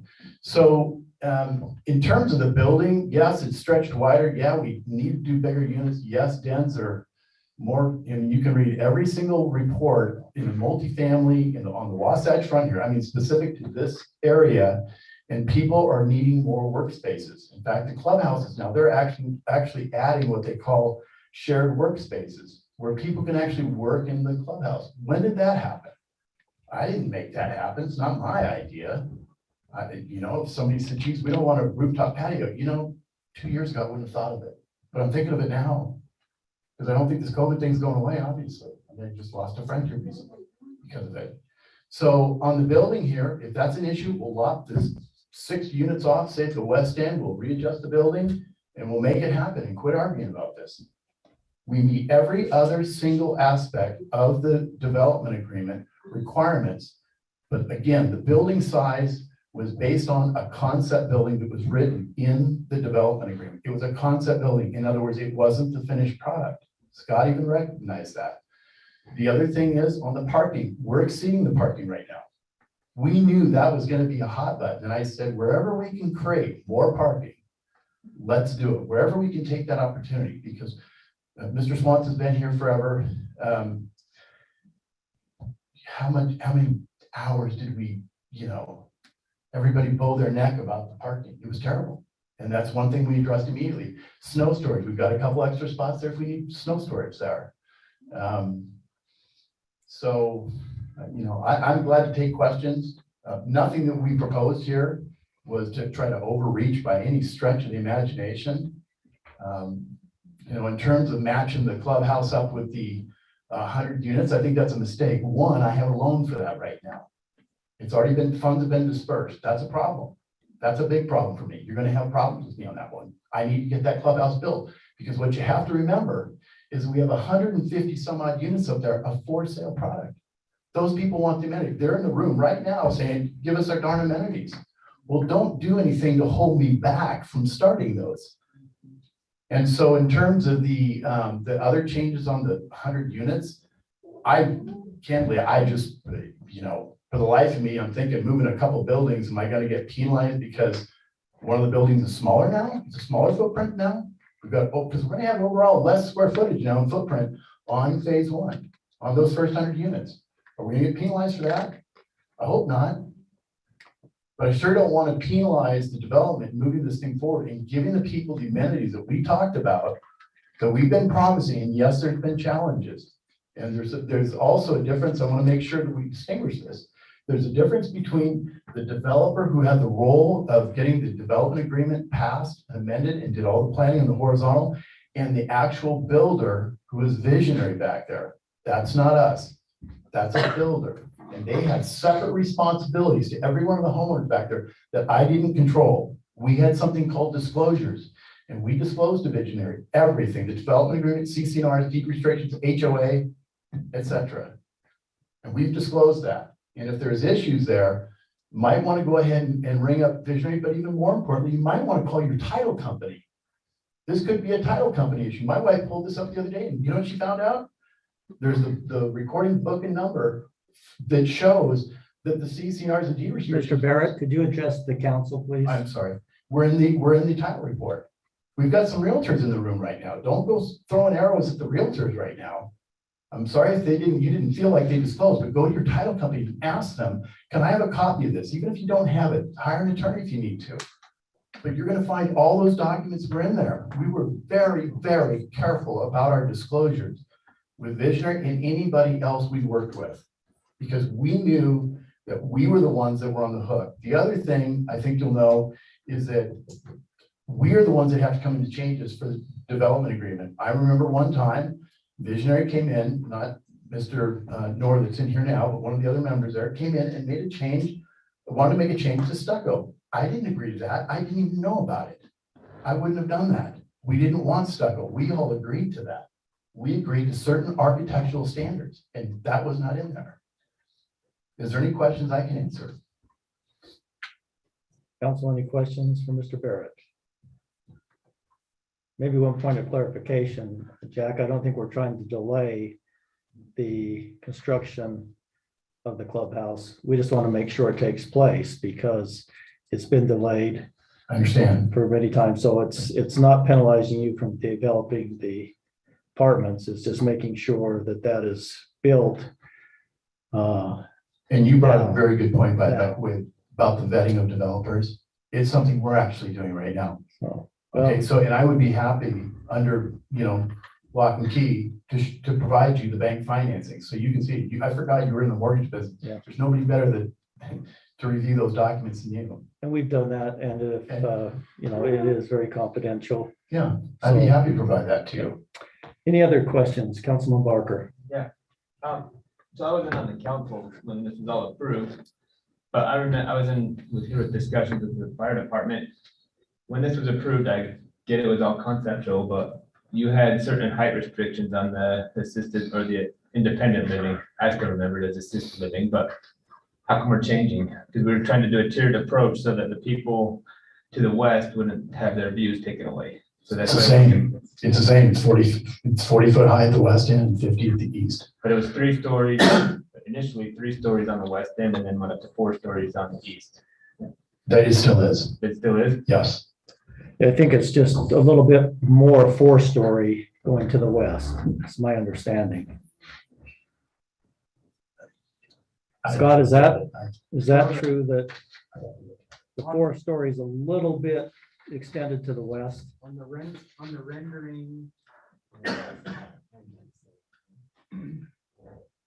The break line, this is all 3-story on the west end. The break line is right there where the building turns, where the 4-story would be. So this west end would be the rooftop patio. And then on the conceptual building, it was like 50-50. But I don't think that this is a question for John, whether development agreement has an underlying square footage for a footprint. And then that footprint is, goes up and this footprint's a little wider, a little longer. I don't think it had specifics in the development agreement about where the break point in the building was. Because that's 3 and 4-story, just that the west end is 3 stories and the east end is 4, but John? So the best example would be this, there we go. You can see right here, it says 40 feet in height, and then here it says 50 feet. I know it's kind of hard to read because it's under this red. But I think it's a fairly safe assumption to say that this 40 foot in height is covering this box because there's no break in there. And the same thing over here is that it's covering this box in 50 feet.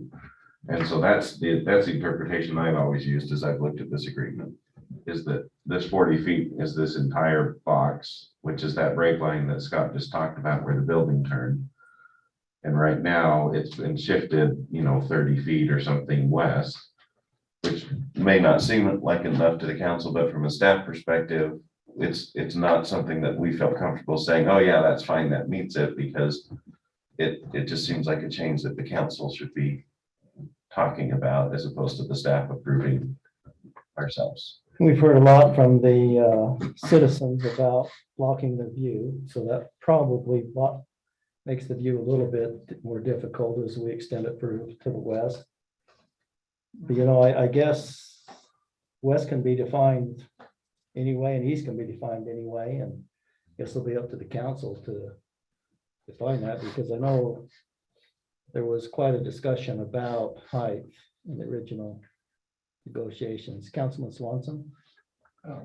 Councilmember Barker, on page 33 of our packet, one of the staff comments in there is on the height shift, and I'll note that the 50-foot tall section would begin 60 feet closer to the neighboring properties. If we approve the changes, and the 40-foot section would be 30 feet closer to the neighboring properties. And you've been in there as many times, probably more than I have. That's a pretty big change. Okay, any other questions for Mr. Barrett? Councilman Dalbas? Can you please confirm, I know that you have further underground parking planned in this. How many underground spaces are in the current rendering that you have? 61. Versus 69 versus what? No, excuse me, 61 versus 25 before. And we also have storage lockers down there now in the storage. Okay, and then one more question. The length was 330 feet before, and now it's 360 feet total. So when I'm looking at the rendering, is that 30 feet at that very end, you know, where the box over is. So where the additional spaces, is that pretty much the 30 feet, or how can you explain that? Scott? You have that? Sorry. Yeah, that's the difference here. So the white building underlying here is the 2017 development agreement. So we didn't have the exact setbacks. We scaled it from the building to the road, and that's where that additional 30 feet is. So that's where, you know, Jack has mentioned lopping off the end units of the building, which is 3 stories tall. That'd be 2 units times 3 stories. Lose 6 units there, would pull that building somewhere, you know, I don't have the architectural renderings in this too, but it would pull it back to approximately the end length of the previous building. So as you mentioned, the setback, because of the extension of 30 feet is much closer to the road and the other units. Yeah. And even lopping off the west end of 40 feet then makes the building percentage at 50 feet even worse. Because you're lopping off the 3-story portion of the building. Yeah, as far as percentage of the total length of the building, absolutely. And as far as height, the right? Impact, whether this is here, you know, one way or the other, where that starts is kind of regardless of those things. But yes, the percentage change would be More at 4 stories. more at the 4 stories. Okay. Any other questions for Mr. Barrett? Thank you, Jack. Council? Any further comments you'd like for consideration? I don't think we're, John, unless you correct me, were we planning on making a decision this evening? So if the council would like to move forward with the amendment to the agreement, it would be helpful to know what things the council is okay with moving forward on, so that we can come back at a future point with language. I think Scott mentioned it, but just to kind of reiterate, the planning commission had actually recommended or suggested the council approve both of the requests for this building as proposed with the ILF, as well as the amendment over here for this apartment unit to be shifted. So that was the request that what they had proposed. I would say that in general, there was a lot more discussion about the independent living facility than there was about the apartments, because the council my impression from the planning commission was adding the pickleball courts and shifting the building internal, as Scott mentioned, seemed to make sense for where we're at today. So it'd be helpful if the council is okay with those, you know, one or neither of those or both of those, that we have some direction to bring back the appropriate language in the future. But it wouldn't be a final decision today. That's probably the short answer you were looking for.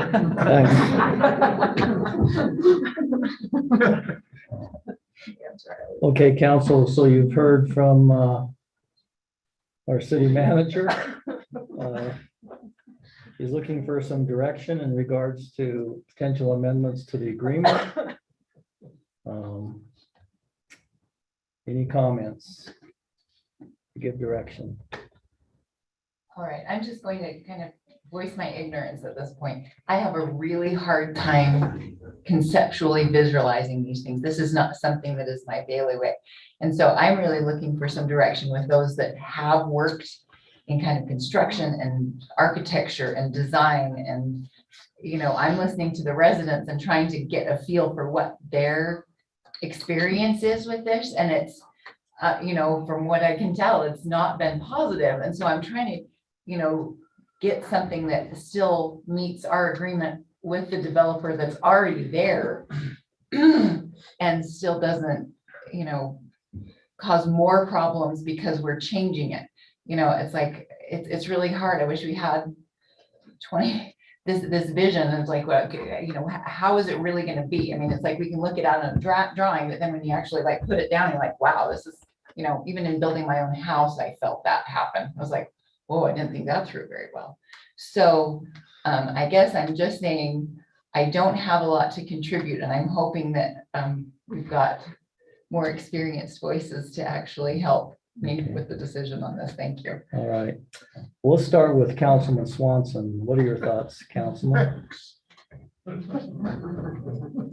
gonna follow you on tonight. Well, you were here originally, so we value your input. Oh, good heavens. Didn't you expect this brain to have captured it all, huh? A little bit, just A a little bit, okay. Look at all these eyes. Advisors or The old man on the sage. council, yeah. Oh, yeah, right. No better than that. I'll start with the apartment piece. Scott, as I read through this, as I've listened to your comments, my understanding is pretty simple, that the one building has been moved and changed to a different elevation, correct? Yep. We haven't gained any units. We haven't lost any units. We haven't lost any landscaping percentage there. We haven't lost any parking, correct? Correct. There's the idea that because we've moved the parking internally, that helps with the perimeter road and the traffic flow there, and more importantly, backing out onto that traffic, correct? Okay. At first, when I looked at this and I saw the red, what has now been identified as pickleball courts, that wasn't terribly clear in the packet that those were pickleball courts. At first, I was thinking, is that the clubhouse? Is the clubhouse somehow being reduced in size and those kinds of things? So actually, I mean, the clubhouse is this dark red box, the pickleball court's that guy right there. Is So that the clubhouse is effectively smaller. There's no number in the development agreement that says clubhouse is X square footage. right? It's an amenity provided, and there, so the clubhouse as drawn it's a smaller box than it was shown originally, and it's one of two clubhouses that will be on the site ultimately. And where's the location of the other clubhouse? Down in phase 2 apartments, a little further down.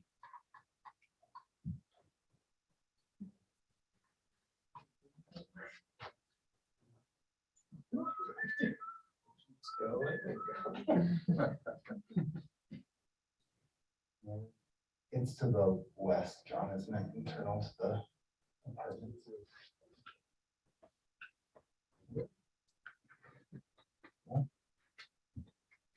I thought it was right here. Oh, right, yep, right there.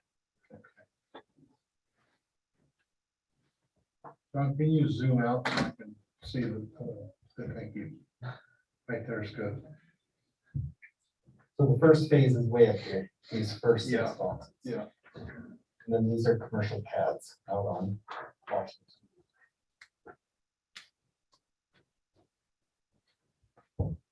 I am not finding a major issue with the apartment piece. Because again, and I'm anxious for the opinion of other council members. It seems a simple move of a building. What seems to be a better arrangement as far as traffic flow goes, the addition of pickleball courts. And it will get the amenities, the clubhouse and those kinds of things rolling. The ILF, I have all kinds of issues with, and need a whole lot more time on the ILF piece. So for me right now, the changes in the ILF would be a no-go. I've got a lot of questions, got a lot of time that I need to spend with you, Scott, and residents and everybody else. So that's where I'm feeling at the moment there. Thank you for your comments. Councilman Barker? I agree a lot with what Councilman Swanson said. The apartments, I'm a big fan. I like them. Conceptually, it makes more sense to turn that building and make it I don't have an issue. My same concerns with the ILF, changing the footprint, making it bigger, it's more the height risk change, getting closer to the residents that are on the west. Not even the, more of the ones in whatever that subdivision is out west, where Mr. Alexander lives. I know he lives there somewhere. But It really matters to me. It's no big deal. I feel for the residents that live on the west side that were told that the height would be at one parameters, and now we're changing it. Even though it's not a lot, but we're still changing it. Okay, thank you. Councilmember Ekstrom, do you want to wait to hear from the other council members? Yeah, thanks. Councilmember Severing. Well, I'm okay with the apartment adjustment. I think it'll get the amenities jump started, which I think Jack being here and seeing our commitment to the apartment complexes, knowing that he'll make a commitment to get that clubhouse done. Because we've heard that way too often. Way too often. So I think they're going to expect that become priority. I don't even have to think twice about the ILF. I'm a no-go on any kind of adjustment on the ILF stuff. I could vote for that tonight, but I'm okay with the apartment because it's not making any adjustments in height. It's not adding any additional. It just makes kind of common practical sense to do that. But I'm a no-go on changing anything on the ILF. So, Councilman Delpaz. I listened back to some of the meetings in 2017 to just jog my memory of some of the things that were said. And what's interesting to hear is the difference of, in 2017, it was only the surrounding neighbors that were commenting and saying, this is what we have concerns about. And now it's escalated to people that are right next to this ILF. So it's people that are going to be staring into this building very, very closely. So, you know, I think it's just escalated things a lot. So the ILF, I don't see how it would make sense to expand it from what was previously agreed upon in the agreement. The apartments look fine, and I truly do think that the apartments are an improvement, especially with the pickleball and the bocce ball. So I just don't have any heartburn there. I don't believe, and maybe somebody could confirm, I think that the underground parking should continue to be a priority if the engineering determines that it is safe for a creek being within the proximity, because it helps alleviate parking issues. Now, if something that could be considered is that instead of going underground parking, you do level parking where you pull under the building, but you're taking out the entire first floor. I know that causes an issue with units, but that might be something that could be considered as well. But it truly is the ILF that's a sticky point, and I can't see how we could approve an increase in the size. Okay. Councilmember Ekstrom, do you have anything to add to the comments? Or are you in concurrence? Yeah, I mean, I can picture and understand the movement of the apartment building and adding the pickleball court, and that just even kind of making that curve there, it just seems to make a lot more sense. You know, having the clubhouse that close. I'm looking at that courtyard that's just to the south of it. Is that going to be like pavement, or is that going to be landscape? And is that part of the landscaping that's part of the 20%? And John, do you page see that here? 29 of the PDF might be a little bit more clear. It's the renderings, one on top and one on bottom, that you kind of compare color wise. Which is that in exhibit A, B, C? The staff report itself. Page 29, John, looks like this. So in the computer, it's not in the, Page 8 of the staff report.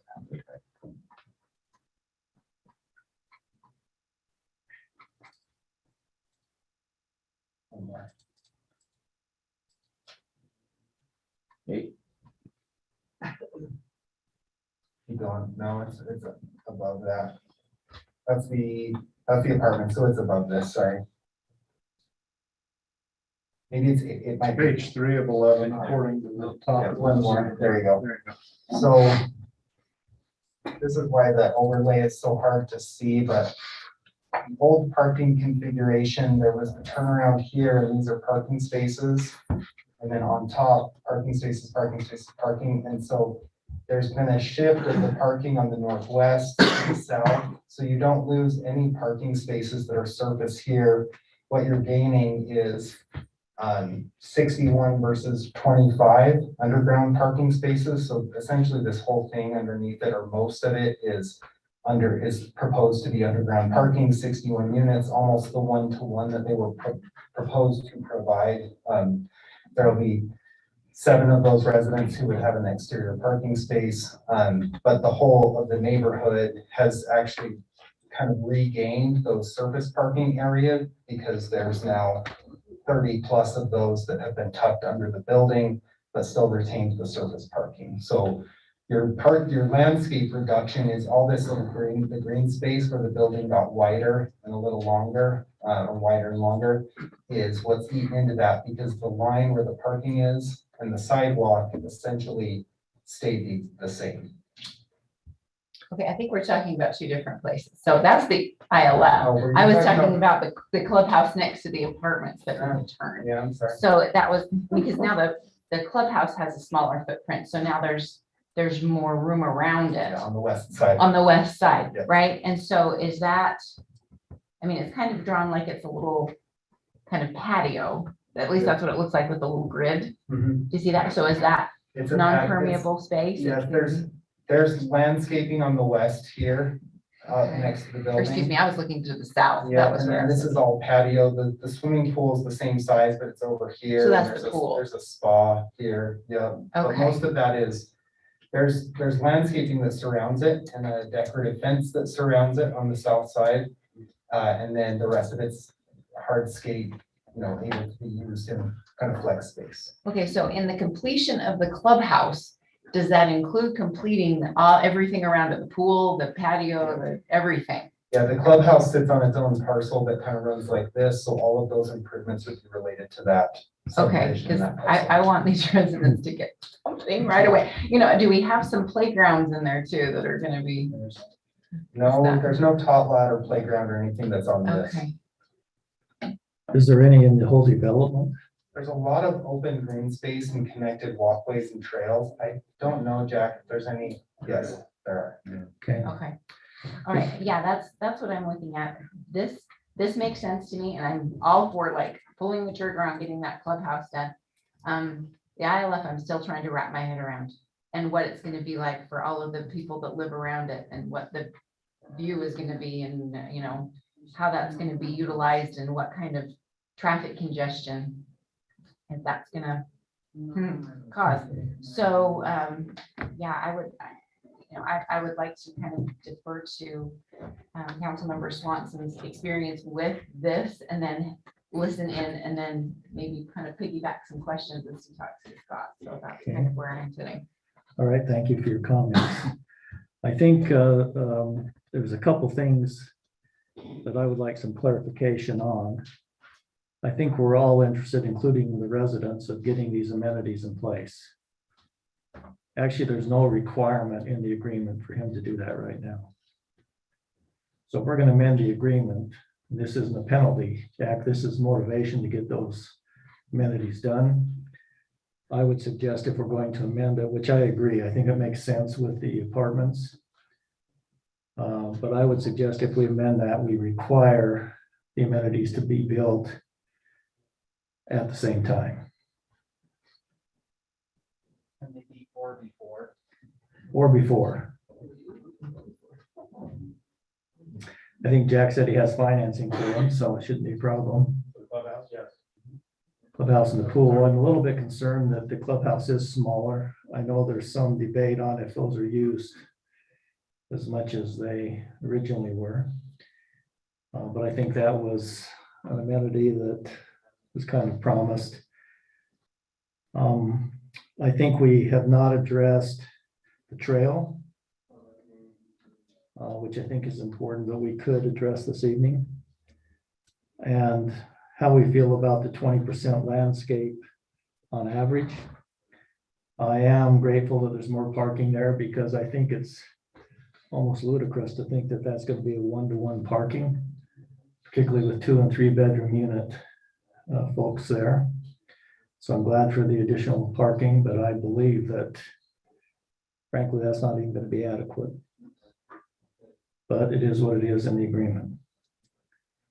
So, John, I would also like a clarification. Someone said, I think Scott, if we open up the agreement to amendment, can we do that conditional upon these are the only things that are addressed? Or are we going to get into a whole renegotiation of the agreement? So it'd be whatever the council and the developer wanted to talk about. So there's no obligation that if you open it, you have to discuss everything. It would only be those things which are mutually agreed upon by the two parties. So Scott, is that your understanding? Yes. Okay, I wanted to just make clarification on that. So council, I would throw back 2 issues. I think we've got indications that the staff should proceed with an amendment for the apartments, which I concur with makes sense. I would like to get your opinion. I think they need direction on the landscaping and the trail. So Councilman Severing, let's start with you on the trail. Can I mention one thing first? How have we resolved the street lights this year? Yes, those are on. Okay, good.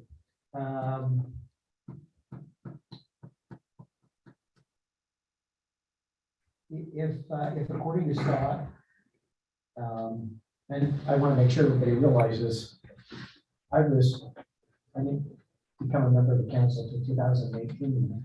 So I had a little bit involved with that, but as a novice city councilman, I was just a lot way above my head.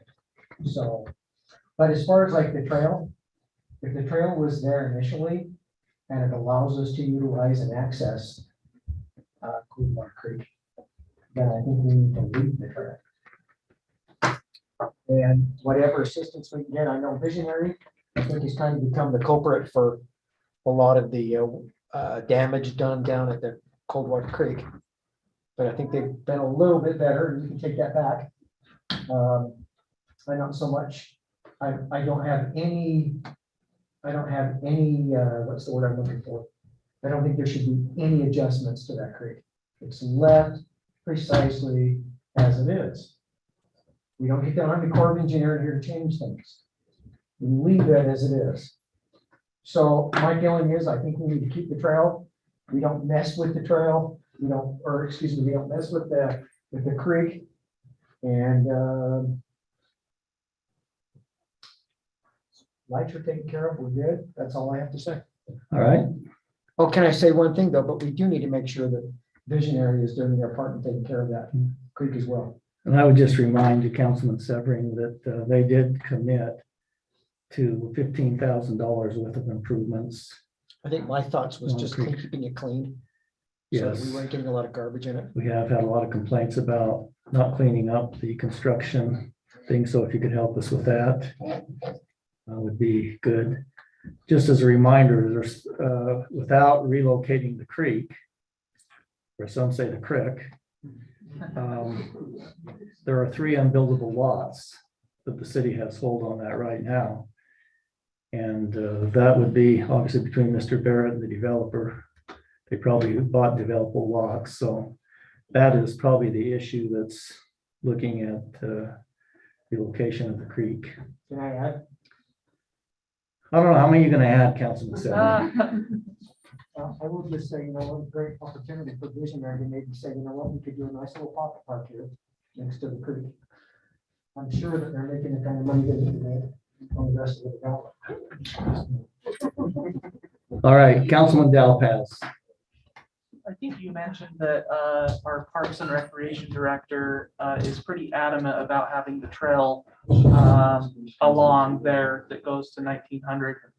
And so I think we need to trust in her opinion that that is important. And if it's a matter of walkability, and as the city continues to build out, that's something that is needed for those people to get to Washington Boulevard and it's going to change down that way. So eventually Kings Plaza could be completely different. There might be different stores and different things that are there someday. So it doesn't seem very walkable as of right now, but maybe someday it will be more and more needed. There's going to be an elementary school that is going to be built reasonably close to where this all is someday. So maybe it's not important now, but it might be important 10, 15, 20 years down the road. So I think the trail is important. I do have a little bit of hesitation about the landscape percentage. I just don't know how that all works, and that's what I'm going to be learning. I feel like around the ILF, from what it looks like, you know, just in the concept, that there is not a lot of landscaping.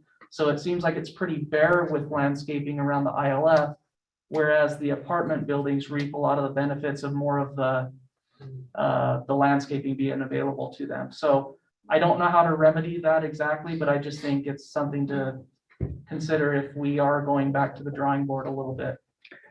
Most likely, if the building is contracted back to what was originally perceived, there'd probably be 20% landscaping there. And if that's the case, that's a lot better. And I think you've got a good point. You know, averaging it amongst 20%, you know, that may be clear down the way from all the residents that are packed right in there. So that's it for me. But at least on the apartments, we know there's 20% there, so we can proceed. Councilman Barker? I concur with that, the trail. I should clarify, I'm not one that has strong opinions about trails either way. I know I'm an abnormal person. I want to go for a walk. I walk out on my farm and I can walk along a trail. But I know people like to walk along creeks, so I have no strong feelings one way or the other about the trails. The landscaping, my interpretation is it's for the whole development. I don't necessarily say it has to be each set phase has to have 20%. I think it should be the whole development. Okay, so can you clarify what your position is on the trail? Yep, I have no opinion. I don't think that was one of the questions. No. I don't think that was one of the perceived answers, Councilman. My opinion is that it was in the development agreement to begin with, so we should follow what was originally planned or approved. Thank you. Good response on your birthday. Okay, Councilmember Ekstrom. Yeah, I want to leave the creek and I want to leave the trail. That's the creek, you know, it's got its course. It's been going that way for how many years?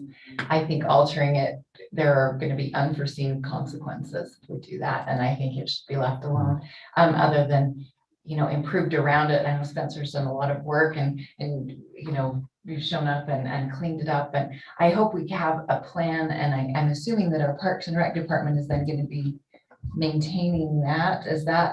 That's where it's going to be. The trail is going to become part of our Parks and Rec trail system.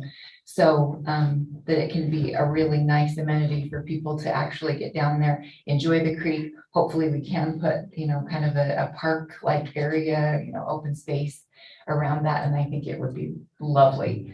And the 20% landscaping I would like to see as it goes. So that way, you know, as things go down the road, we don't end up with it shrinking. So I think that's part of the assisted living, kind of shrink it down, make sure that there's adequate landscaping around it so that everybody has a little bit of elbow room. Okay, thank you. I just want to clarify, I don't believe the city can determine if the creek is relocated or not. I think we've expressed our opinion that we would like to leave it in its natural state, but I believe that's up to probably the Army Corps of Engineers. Lauren, did you have a comment you want to come up to the?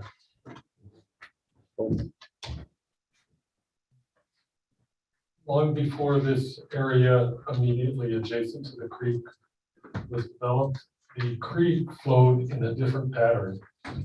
It actually went west on 1900 and went down to approximately 150 east and turned and went south. When the development those subdivisions around that area, they proposed a amendment or a rerouting of that creek with the Army Corps of Engineers and provided a stream alteration permit and actually rerouted the creek. So where the creek is today through that subdivision is not where it's been for eons.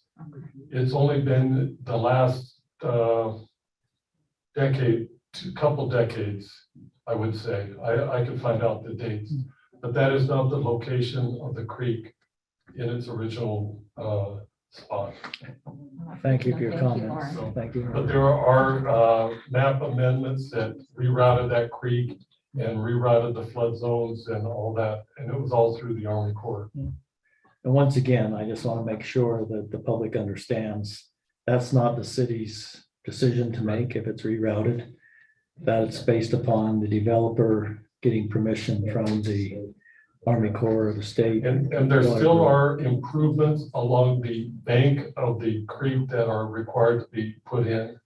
Some riprap and some slopes that helps support the trail that goes in there. Is that part of the agreement to your recollection? I don't know about the agreement, but it is part of the improvement plans that were approved in relation to the subdivision. So I think one thing, just in my opinion, is no matter where that creek flows, there needs to be adequate setbacks to protect it and make it a natural beauty of our city wherever it flows. And I know we've charged John with getting some ordinances on setbacks so that we don't incur the same problem we're facing now with that. So thank you for your comments, Lauren. Okay, Councilman Swanson, I made up for calling on you first. Let you go last. Never the final word. The trail is I'll just say the trail's got to stay. It was there from the beginning. It's been in plans that we've had for a very long time.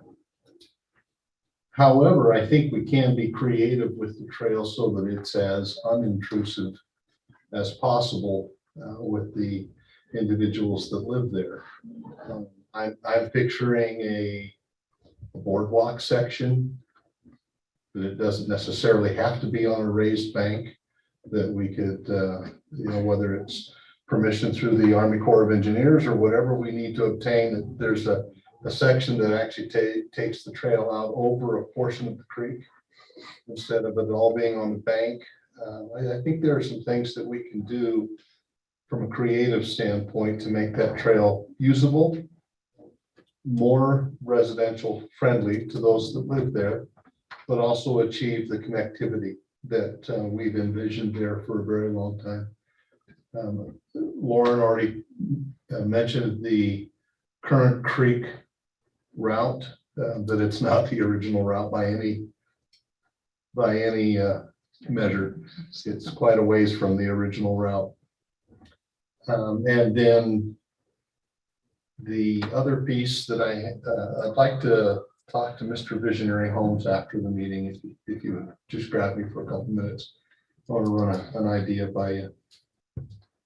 But I think we can be, I'm sensitive that Visionary Homes is essentially losing 3 building lots there that they paid for, right? If I were Visionary or any other builder, I would be a little upset that I paid good money and not a little bit of money for 3 buildable lots that now are not buildable because of the stream's location. And I would be going after the Corps of Engineers to reroute that back to where it's supposed to be, and those kinds of things. But I think there are some creative ideas that we can put that to better use without getting too specific with what's going on in what's running through my head. But I think there's some things that we should look at. I appreciate those comments. I think that we do want to try to come up with a win-win situation and not impede property of those that are down there. I think we do need to be as creative as we can. John and myself have visited the area, and if the creek is rerouted as proposed, people will be able to fish right off their deck. Right. Because it's right up against there.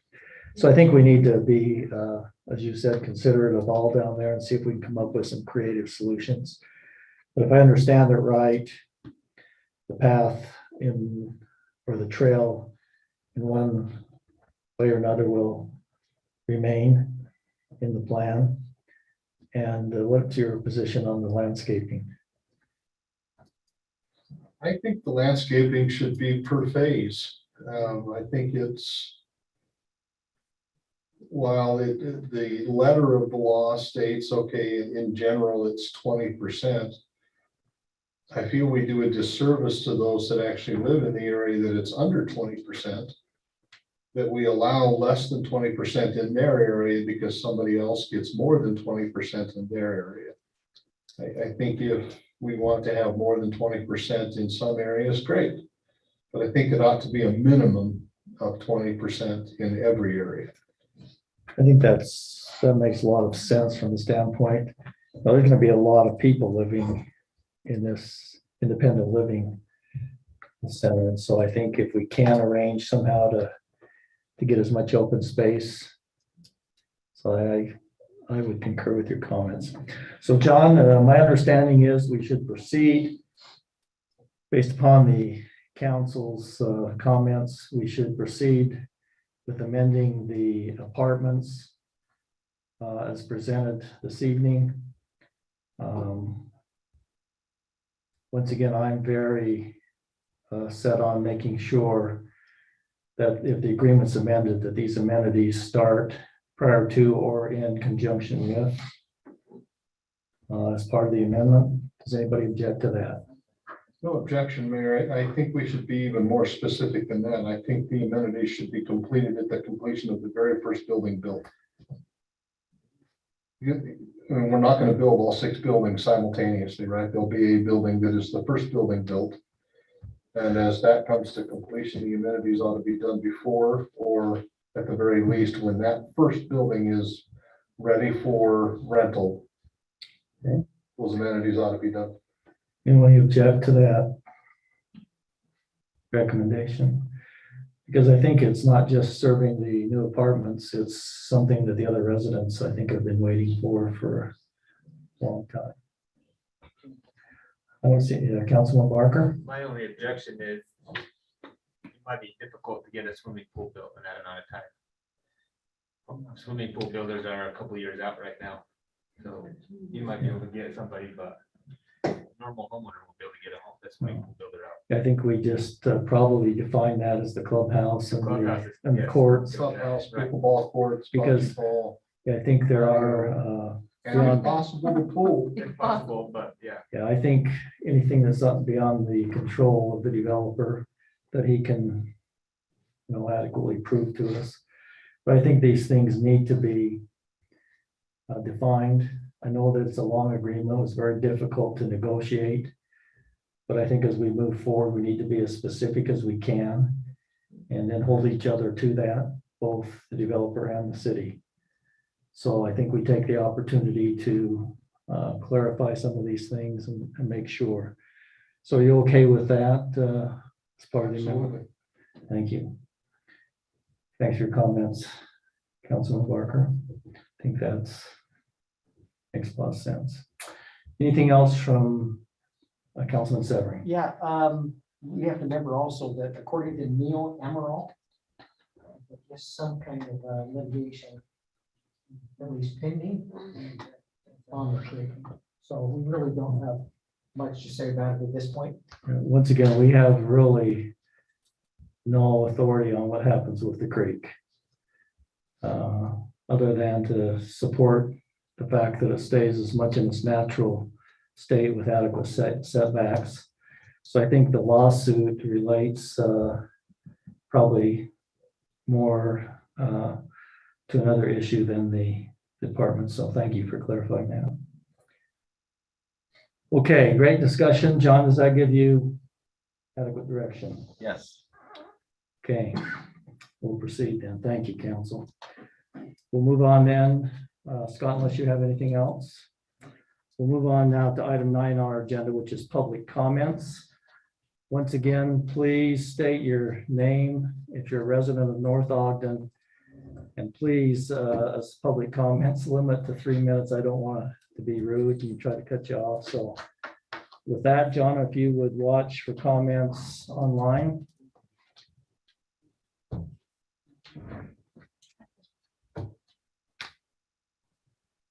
Husband and I are arguing over who goes first. Brenda Ashdown, I live in North Ogden. You know that I have an opinion and I like to voice it.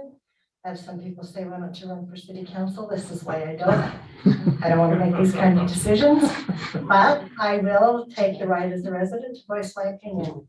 Tonight I have an observation. I've been coming to meetings for years. And it seems to me, and I hope that there are other developers that are listening tonight, or maybe this will get back to them. It seems to me that when we have a developer that wants something that maybe the city is not 100% in support of, they come stand here, they raise their voice, they become bullies so that they can get what they think they deserve. And I think that is so inappropriate. I find it very offensive. Tonight is not the only night that I've sat through this. This is not the only developer I have heard this from. But to me, which is another reason why I don't want to be where you are, because I would have a really hard time being quiet, listening to them be demeaning and bullying and expecting me to support them. That's all I have to say. Thank you. Sandy? Sandy Cochran, North Ogden. There seems to be some confusion, and the confusion was at the last planning commission also. Pickleball courts were in the original agreement. It's not something brand new he's bringing to us.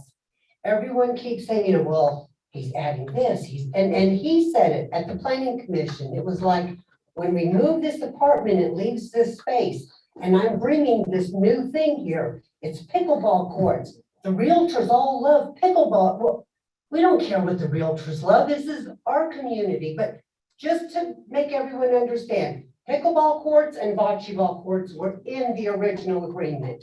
It's not a free gift we're getting. Councilman Severing brought up the streetlights, and yes, they are on.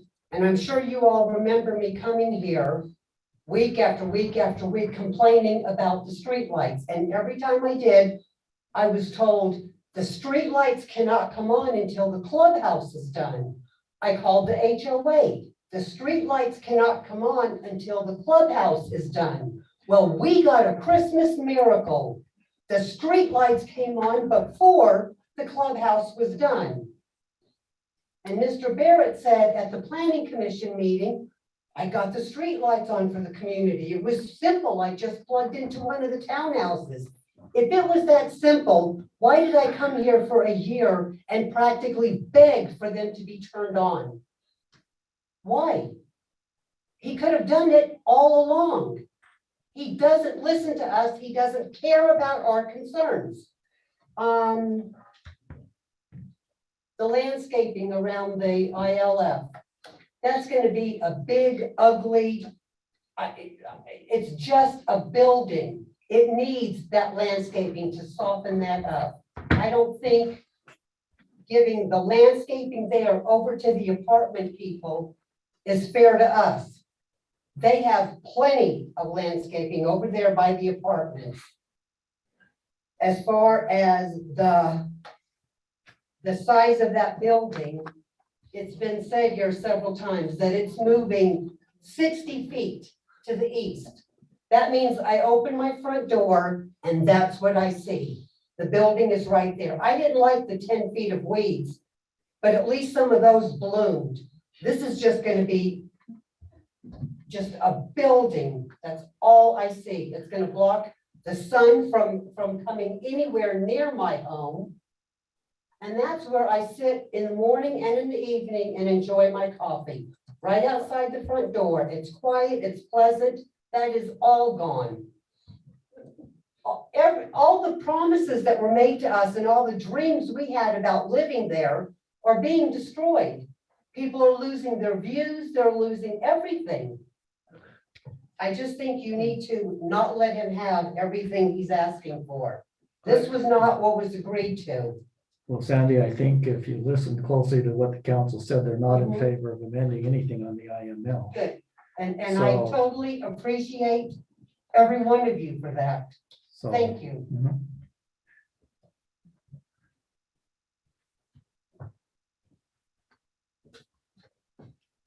Keith Ashdown. I live in North Ogden. I don't come to these meetings very often, but my wife does. I had to get up at 5 a.m, so I was usually in bed before these got over. But I've heard about this for the last 1.5 to 2 years, so I'm not totally dumb about it. But I made some notes. You guys talked about vetting. You want to make sure the contractor, the builder has enough money. What about, I don't know the right way to say it, but what about the 1, 2, 3, 4-star rating?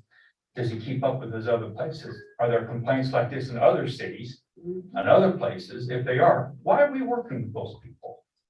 Because it's just problems. 55 and older. Fair housing says that 20% have to be to somebody else. Does that mean that 95 can be to somebody else, or do 80% have to be 50 and older? That's a question, because I question a 4-story building for 55 and older. They don't go down steps. I don't want to. So I think you ought to look into that. I'm tired of COVID being somebody's fault. Everyone uses that. This building was started before COVID ever came in. Why are we even using COVID as an excuse? The biggest problem with this COVID is the way we have reacted to COVID. That's the problem. 4 stories. I've been in this building. I've heard you deny other builders 4-story buildings. You said no, but you're saying yes to this one. I really wonder if there's a lawsuit coming over that one. Do you really think there'll be underground parking? We did an underground parking lot in Ogden. It was millions to complete it because of the water. I don't see an underground parking. Maybe it'll be there. Maybe, right, maybe we can get it, but it's gonna be pretty expensive. We need to have more than the parking. Needs to be at least 2 cars per unit. Look at 2550. I don't know what those apartments down there have, but you have cars all over the street. Down here, when the parking lot's full, where are they even gonna park? Out on Washington Boulevard? But they're gonna have to park somewhere. I think you need to pay attention to that. I think you should keep the trail. You guys built a trail in front of my house, didn't even ask me, just put it in. You know, I talked to lots of people on that trail. Even met my junior high school teacher on that trail. We talk frequently now. I enjoy the trail.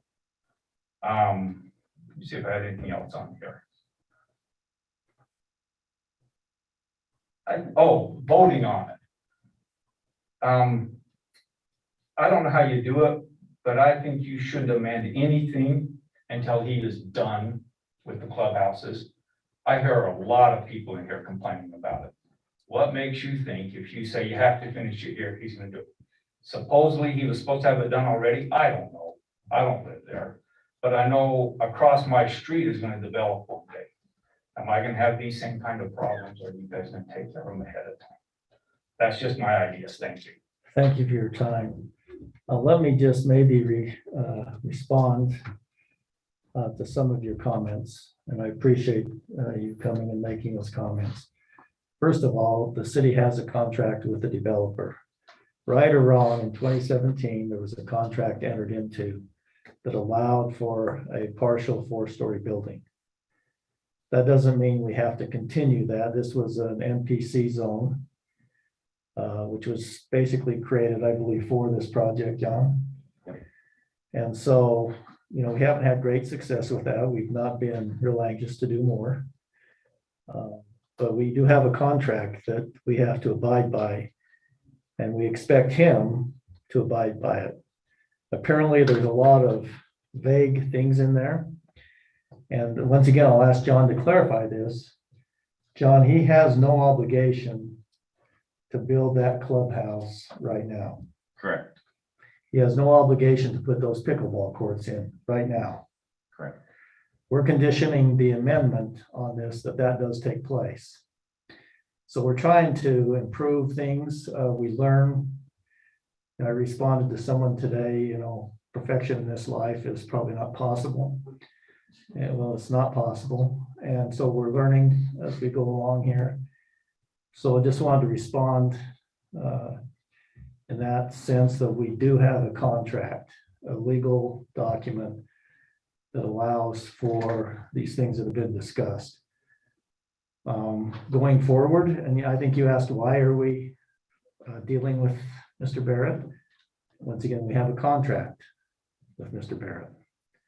So we're going to live up to our end of the agreement, and we're going to expect Mr. Barrett to going forward. Okay, now. Atwood, once again, from North Ogden. With respect to Mr. Barrett, at the risk of everybody stoning me, I used to live in Chino Hills, California. I apologize for what's raising your real estate. I love Utah. Utah is Utah. When he makes this statement about people from out of state want all these whatever, I want Utah to be uniquely what it is. I lived in California 31 years. I live here now. I don't expect this to be California. I expect it to be Utah. I expect it to have Utah amenities, Utah sensibilities, and Utah feeling. I don't want people building things to please people from all out of states. And yes, I used to live in California, but I don't want that. So I would ask this council to make sure that the developers keep Utah identity.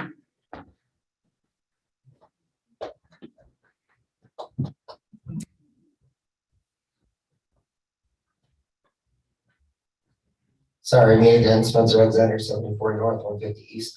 Am I allowed to address one question to Mr. Barrett? Is that appropriate? I would prefer we don't get into back and forth between citizens in the meeting. Spencer. Well, you can ask the council and maybe they can get you the answer. Okay, actually, maybe Bill will have it. So initially, when the first stages of this development was talked about, was the stream talked about as a natural waterway, or was it talked about as a canal? Oh, wow, because that goes back to around 2014, late 2014, 2015. I couldn't, most of my recollection is that it was talked about as a canal. And it was later on that we learned that it was actually, Coldwater Creek fell under the Army Corps of Engineers because of what previous generations had done with stormwater and all that kind of good stuff. Okay. That's my recollection, but don't quote me on it. That's my assumption. Mr. Barrett, I just like to say, I'm sorry if that was kind of how it was sold, but I hope that you'll recognize that with the loss of so much natural habitat, that even now with this kind of crappy situation that's occurred, that it's still vitally important for us to do what we can to protect that, what was a canal, which is now a creek. And in regards to, you would be hard pressed to find an area of that stream that hasn't been changed by man, whether it was either the pioneers, some natural situations, needs for irrigation. But that doesn't change the fact that it's still a natural body of water. It's water collected from up in the canyon that makes its way down here. It stays cold. It supplies cold oxygenated water for fish. It's really a gem when you think about it. All across the nation, in fact, across the globe, I've done studies on it, and there's lots of places that are putting in millions and thousands of dollars in these different areas of actually bringing creeks back that have been underground for who knows how long. So, I mean, I understand it's unfortunate to hear, well, nobody's going to want anybody walking through their backyard. I understand that, except for example, for a long time, my wife was really hesitant about the idea of people walking behind our home. Well, I'm like, we really can't do anything about that. That's across the creek. In fact, we don't even own up to the creek. We manage it, but we don't actually own like 4 feet of that. But I love it now. I actually have people that, for the first little while, it was weird. I felt like I was in a fishbowl. but I have people that say hi to me. I'm catching fish and people are like, what are you doing? And I talk about the importance of that waterway. So as frustrating as it is, I think the good and the amount of people that can be affected by it outweighs that. So that's pretty much my comments. It's just that as there's negatives. When we use the phrase win-win, I don't think that happens as often as we would like, but hopefully we can find the slivers of positivity that can actually become blessings for us for where we live. So that's it. Thanks. Just a reminder, the past doesn't create the future. And I think the council understands natural waterways are not making many more of them. And so I think the discussions I've been involved with the council, they're sensitive to that. There's only so much they can do, right?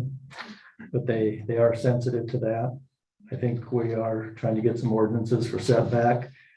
And the latest development with Mr. Nixon, he's agreed to do some things that I think will enhance that. So like I say, perfection's hard to come by in this life. But I do want to say I respect the council and the difficult decisions they have to make. And it's not going to please everyone. Sometimes it doesn't please anyone, but we have to look at what's best for the entirety of the city. So, okay, Corlin.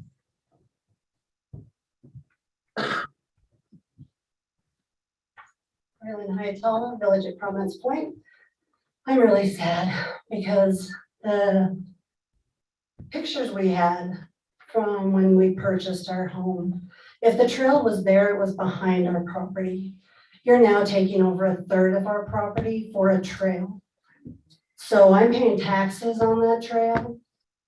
Am I going to be liable for anybody that gets injured in my property? Because we go across the creek. It's not just us that it's going to affect. Who's going to be the people that maintain it? Is it the parks that's going to maintain it? I'm glad that the parks director is excited about the trail. Does she have a trail in her yard? You don't want people walking in your backyard. Mayor, you told me that straight up. And we talked about when we get more people there, it's going to be a freaking highway. And you want to talk about crime? Police don't patrol trails. My husband was in law enforcement. I was a dispatcher for 32 years. They don't patrol the trails unless they have a call there. Is there going to be lighting? Who's liable is the big thing. If somebody gets injured or property damage there, who is going to cover it? I understand that they think that, well, that you all think that we need that connection to north and south. Well, that's what sidewalks are for. You've got a trail on the south side of that subdivision that goes to 150 East, that goes straight across. The kids are not going to have any access on that west side to get onto a trail. So you talk about a new school that's coming in sometime, we don't know when. That's the other reason supposedly that they wanted the trail, is for the kids to have access. Well, they're going to be backtracking. If they go down the south side and have to go back north, they're backtracking further distance to take that trail. The liability of that really is concerning to me. And on the ILF, I had talked to Jack about possibility of moving that to where the clubhouse is. You have more of the same height of buildings there. And Jack did tell me that there wasn't, the footprint won't fit, but if there's some way that it's smaller back to the regular size, I don't know if it would fit then. People down there would not be losing their views, because if you said they told people they wouldn't lose their views, you've got a one-story house and you've got a three-story building in front of you, how are you not losing your views? You're losing your views. Brandon and the Planning Commission had talked about open space. He says open space is not just land. Open space is the way you feel when you walk out your door. Well, when I walk out my door to that, I'm going to feel like the guy in Up that has these huge buildings around you and you're enclosed. And it does cover everything on that north side where you've got the townhomes and things already. That road is solid ice because it doesn't get any sun. So that's a mess there. I just want to make sure I've touched everything before I run out of my time. Yeah, sure, did that. The, other thing, if we could move it, I don't know if that's even a possibility, is you could put that clubhouse in that space. You'd have plenty of room for parking, extra parking. You'd have room for the pool, pickleball, and bocce ball, and you could put the dog park there. You would have enough space for all of that. It would solve a lot of problems for everybody and still be able to have your ILF. And I'm not sure if you're aware that the ILF is all going to be rentals. That I've got a problem with. I didn't know that that was all going to be rentals. I don't know if there's a percentage in our CCNRs or in the development agreement that says how many homes can be rentals. I'm not sure if there is a percentage on that. And the clubhouse itself, the size of that, the clubhouse that's going in should be for the townhomes and the ILF and the cottages. The other one that's up further east is supposed to be for the apartments, is the way we were told. So if you've got this building and you've got, we have 203 units. Okay, I'm gonna have to remind you that we're past the 3 minutes, Corlin. 203 units. That's the townhomes, cottages, and the ILF. That's one person per unit. So you times that by 2 at least. That's 406 people using a 2,500 square foot clubhouse that has, like, right now it's got 2 treadmills. So there's just a lot that is a problem with that. And I hope you relook at the trail, and I don't know, maybe you have to buy my land. So, okay, thank you, Corlin. John, do we have anyone online that would like to comment? Yes, we do have several. Okay. The first one is staff. There's. Hi, Stephanie Bates again. So I wanted to start out by thanking the council for all of your input and your consideration on all of this. I wouldn't want to be in your position, but I appreciate all that you guys are doing and your input, because I totally agree with you guys on this. The ILF is way too big. It's bigger than it needs to be. And my husband and I both work from home. We don't need a den to go with COVID. COVID cannot be blamed for everything. We moved during COVID. Things are happening during COVID. We have to move on. We can't blame COVID all the time. We were told that the clubhouse couldn't be built because of COVID, and Lori Lee said that. And the bullying thing, like, saying, that's what it does feel like. I totally agree with Brenda there. He doesn't need to get everything he wants. If he is making the clubhouse smaller and all the amenities smaller, then our HOA should be smaller. So if he can change things, then we expect things to be changed for us. But that ILF is way too big. It doesn't need to be that big. And the clubhouse, yes, I think needs to be in soon. It needs to be bigger, because 2 treadmills for all of these people. And if they're not paying HOA fees, I don't think they should use it. If they're rentals, they're not paying HOA fees. No access. But again, thank you to the council for all of that you guys do. I really appreciate it. But I would not do another contract with Jack Barrett in the future for another legal thing. I wouldn't do it for you. And yeah, just consider that for future things. No more development with him. Thanks. Okay, thank you. And our next person is Deanna.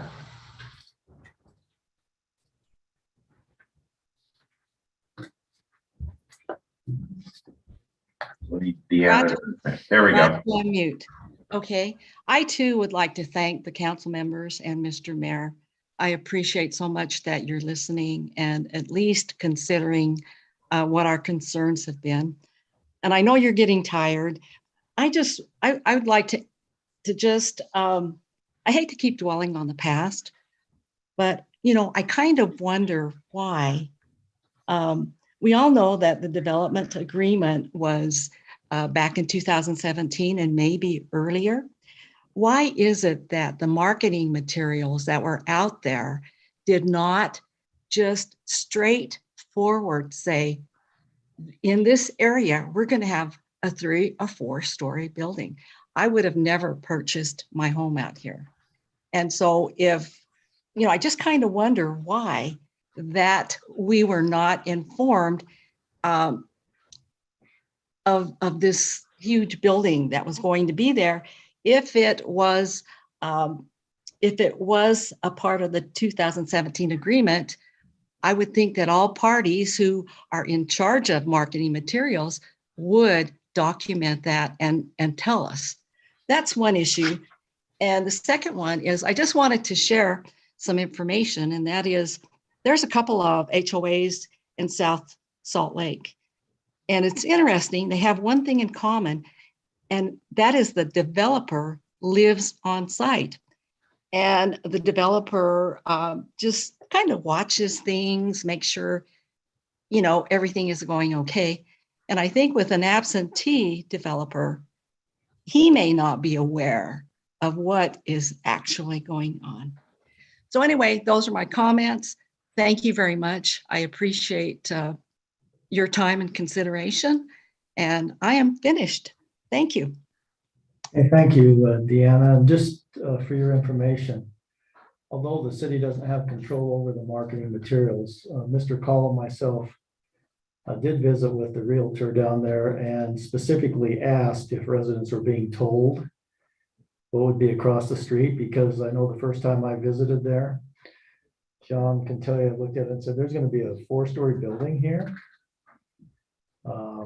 But that was what was in the agreement. So we can't, get involved in third-party situations that we have no control over. But John and myself, correct me if I'm wrong, John, but we did contact the realtor and ask if people were being informed. So we tried to do all we could. From there, I can't state what happened. So, John, anybody else online? We have Lauren Ledke. Yes, thank you. My name is Lauren Ledke. I live in the village of Prominence Point as well. First off, thank you for your concern for the clubhouse and other amenities going in. I do, however, believe that it needs to happen ASAP before any of the apartment buildings go in. And I do know that the pool situation is on a little bit of a backlog situation, but it needs to be pushed. I bought my house in July of 2020 and have relied on the promise that I was given that the clubhouse and other amenities would be finished the next spring. We are much past that next spring, and I was really relying on that promise. I would not have bought the house if I would have known it would have taken this long. The drawings that I was shown when I purchased did include a pickleball court and all of the other amenities that have been spoken about. So I do believe that that needs to be first and foremost in any agreement that you amend. That needs to happen, and it needs to happen tomorrow. The clubhouse needs the workout room needs to be bigger than 2 treadmills for all of the people who will be using it. And I agree, if they're not paying HOA fees, they should not have access to it. That was promised for the residents who are paying HOA. And oh gosh, I was going to say something else. Let me look at my notes here. So I appreciate your guys and your push for that, but I do believe it needs to be an even harder push. I don't know exactly who was, I got information, I got a promise, and that promise has not been kept. And it's very frustrating when, like I said, I have relied on that promise. And that is what I have for you guys tonight. Thank you. Thank you. John, anyone else? Yes, we have Susan Kilborn. Okay, Ms. Kilborn, go ahead. She just lowered her hand, so I accidentally clicked on, okay, here we go, just a second. Yeah, you got.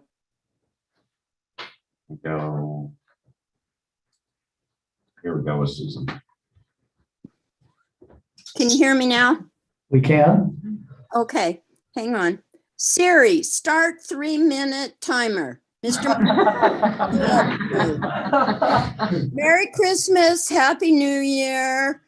Goodbye, Cheryl Stoker. I love you and your comments. Let's have lunch. Welcome, JD. I have great expectations from you, and you know you'll be hearing from me. Ryan Barker, sorry your evening sucks tonight on your birthday. I'm gonna make brownies for you, and Mayor, don't you say one thing. First question.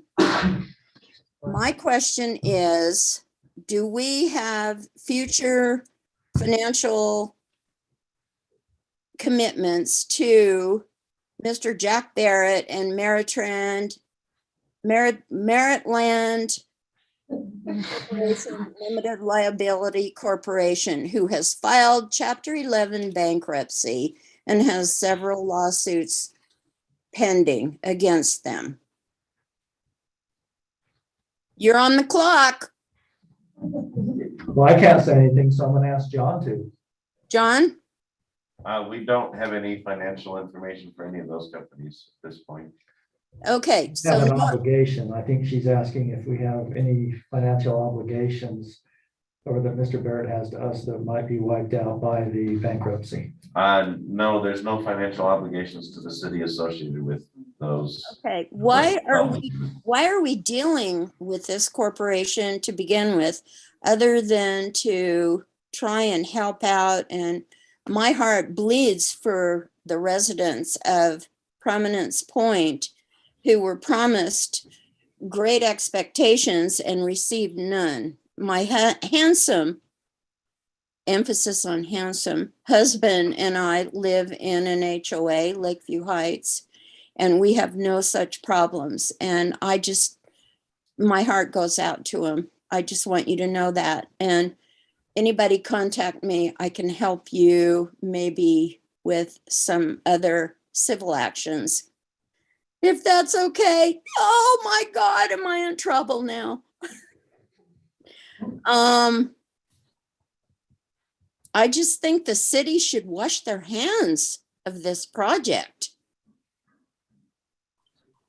I don't see why we are involved other than protecting our tax-paying people who live there. But pumping money into a dry pump into a dry well is not where we want to go. And my time's up. Have a great evening. Go to the bathroom. Do what you got to do. I'm out of here. Yes, I've learned not to drink Diet Mountain Dew during council meetings, believe me. Thank you for your comments, Susan. You're always bring a good spirit to us. Thank you. So next, Mayor, I believe it's, if I remember right, it's Mike Lopez. Yes, sir. That is Mike, correct. go ahead. So a couple of quick comments. Again, thanks. Yeah, City Council, thanks. You guys are obviously listening to what we're saying, and that's very much appreciated. A couple things piqued my ear while you guys were speaking, and you had mentioned something about an elementary school. The reason I'm saying something about that is with the townhomes and whatnot that have already been built back there, we had a neighbor move in 2 doors down, and his children were refused access to the school in which the district we reside in because they were overcrowded from the townhome buildings. So I understand that there is a plan for a new school to be built, and I think that needs to be taken into consideration when you're looking at the scope of the size of the project that's being built back there with all those apartment complexes. I believe that you are overcrowding the living heck out of that area. And if anything, you need to take a couple of those apartment complexes out. A matter of fact, the three lots that are in question because of the stream and the walkway and whatnot, have you guys ever thought about turning those three? And I feel for the builder, I do, but I'm sorry, when you build it, when you design around natural structures. You don't plan to move something so you can build property. You build your building around a stream, especially when there's already houses backed up against it. He should have planned for that. That's his problem and should not fall on you as a city council. What I believe you should do with those 3 lots, turn those into a park or add those for parking. The parking issue, there's a perfect spot to add parking for all the people that are going to need it. I think that was all I had for you, gentlemen, and thank you for your time. Mike, thanks for your comments, and just once again, you know, the developer has control of that property. And based upon the agreement we have, we can't dictate what he uses the property for. Obviously, I think we would all like to have as much open space and parks as we can. Just a reminder, there is a hold on those 3 lots. Currently, until the situation is resolved, there cannot be any building there. So thank you for your comments. Then we have Brian V. Brian, would you state your name and if you're a resident of North Ogden? Yes, my name is Brian Bates. I live in the village of Prominence Point. So yes, I'm in North Ogden. Just a couple things, like many have said before, I appreciate you guys listening to comments and the stance that you have on things right now. One thing that I want to just make sure people are thinking about, I work for Nucor Building Systems in Brigham City, and I hear about site issues and all this stuff. One of the big concerns that I've had with the independent living facility for the longest time has been underground parking. As I was looking at the pictures, all I was seeing inside parking was about 30-ish stalls. Is that correct?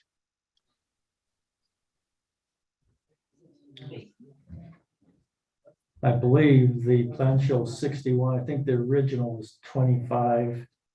That's been expanded to 61, if my recollection is correct. And that's all interior covered parking. I guess my concern is that there's a lot of parking shown around the outside of the building, but he's wanting to do 3-bedroom apartments. If anybody's has a 3-bedroom apartment, they're going to need 2 parking spaces at least. And we've only got enough for 1 for most of those units. And that's one of my big concerns. My other thought as everything was going through, I was listening tonight, we had the 7-Eleven that was supposed to go in up on the corner. And I know that they did, you know, site work and they were trying to figure out, I think, groundwater. Is that what has stopped this from going forward? I mean, we haven't seen anything there. They're going to have worse problems here. And so that's something to just really look at and consider. And then, yeah, the size of the clubhouse, I don't feel like that should go down. We're not getting less residents. We're just adding more. So anyway, those are my comments. Thank you for listening. Thank you. John? That is it for online. Anyone here wish to make additional comments? Let me thank all those who have commented this evening. Disagreements doesn't mean that things are bad. We appreciate everyone's comments. And so thank you very much. Council, anything you'd like to respond with? I think we indicated we would respond to any of the questions at the end of public comments. Councilman Swanson? Yeah, there's been some conversation tonight about vetting. There was as much vetting as we could possibly do before we ever went into this agreement. We didn't have Mayor Berube and his expertise, obviously, as a mayor or council member at the time. But I personally made a number of calls to management companies and builders that I know down in Arizona to talk about some of Jack's projects and received glowing reviews, you know, from the projects that were done. So we did spend considerable effort to vet as best as we could, Mr. Barrett, Meritage, and those that were involved at the time. Unfortunately, crystal balls still aren't working well, and they weren't working at all back then. So we did try to do the best that we could. We also are under the, we had 2 council members that were sworn in tonight and a mayor, and all 3 of them said the same words, that they were swearing an oath to defend the Constitution of the United States and the Constitution of the state of Utah. And in those constitutions are significant landowner rights. And we have to do what we can to balance those rights with the desires and the needs of the community. But if we can't legally strip someone of their constitutional rights. We just can't. So we have to work within that framework and within those confines as we're dealing with these significant issues. And we don't always get it right. You know, we do the best that we can. We're lay people. What I know now and understand now is a whole lot different than when I first got on council nearly 8 years ago. And that's come with experience. It's come with making mistakes. It's come with learning from things as we go through. And so we hope to do better as we continue to go forward. John, the only other thing from what was said earlier is that, oh, Spencer's gone. Too bad. That laser pointer that he dropped on the floor, would you make sure that you add that to his utility bill? Thank you, Councilman Swanson, and very well stated. You know, you've heard me say several times this evening that perfection is not possible. And I know the council in 2017 and the time before that made their best effort to put together a very complex agreement. And as I stated, I think we've learned a lot since that period of time, which will benefit things as we go forward. So thank you for your comments. Anything else? All right, then we'll ask if there's other comments, anything that's been heard from the residents that we need to address. I don't see any. I think people are wearing out. John, Susan, do you have any comments? I just would anticipate council as we move into budget season and as well as finishing the visioning kind of approach, that we will be seeing, we'll be having more work sessions at the first part of the year, and that's usually the way it kind of works. So just prepare for that as you plan your schedules. The first Tuesday of the month, we'll typically probably be seeing work sessions. I'm for eliminating meetings that don't need to happen.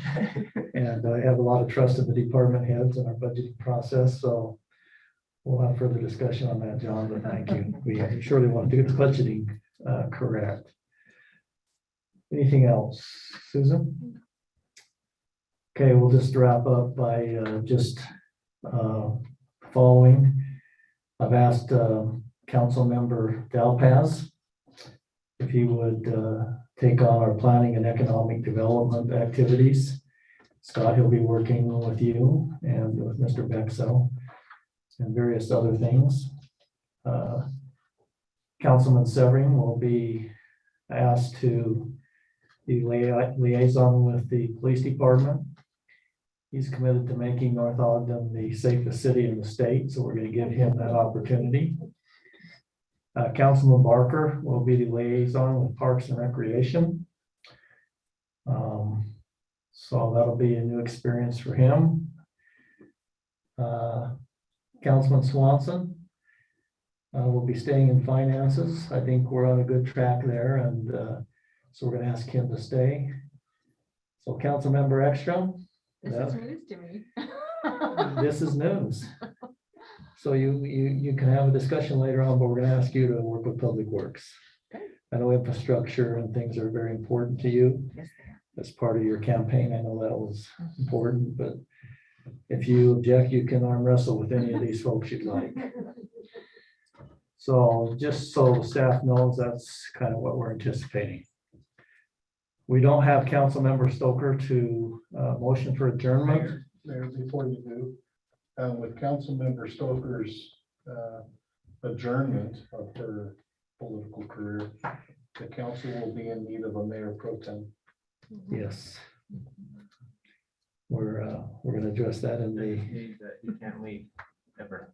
Oh yeah, if we don't have one, then he always has to be here. No, well, that is something we'll address in our next council meeting officially. I think that takes a vote of the council. It does. So that wasn't on the agenda, so that's for our next meeting. So thank you for the reminder.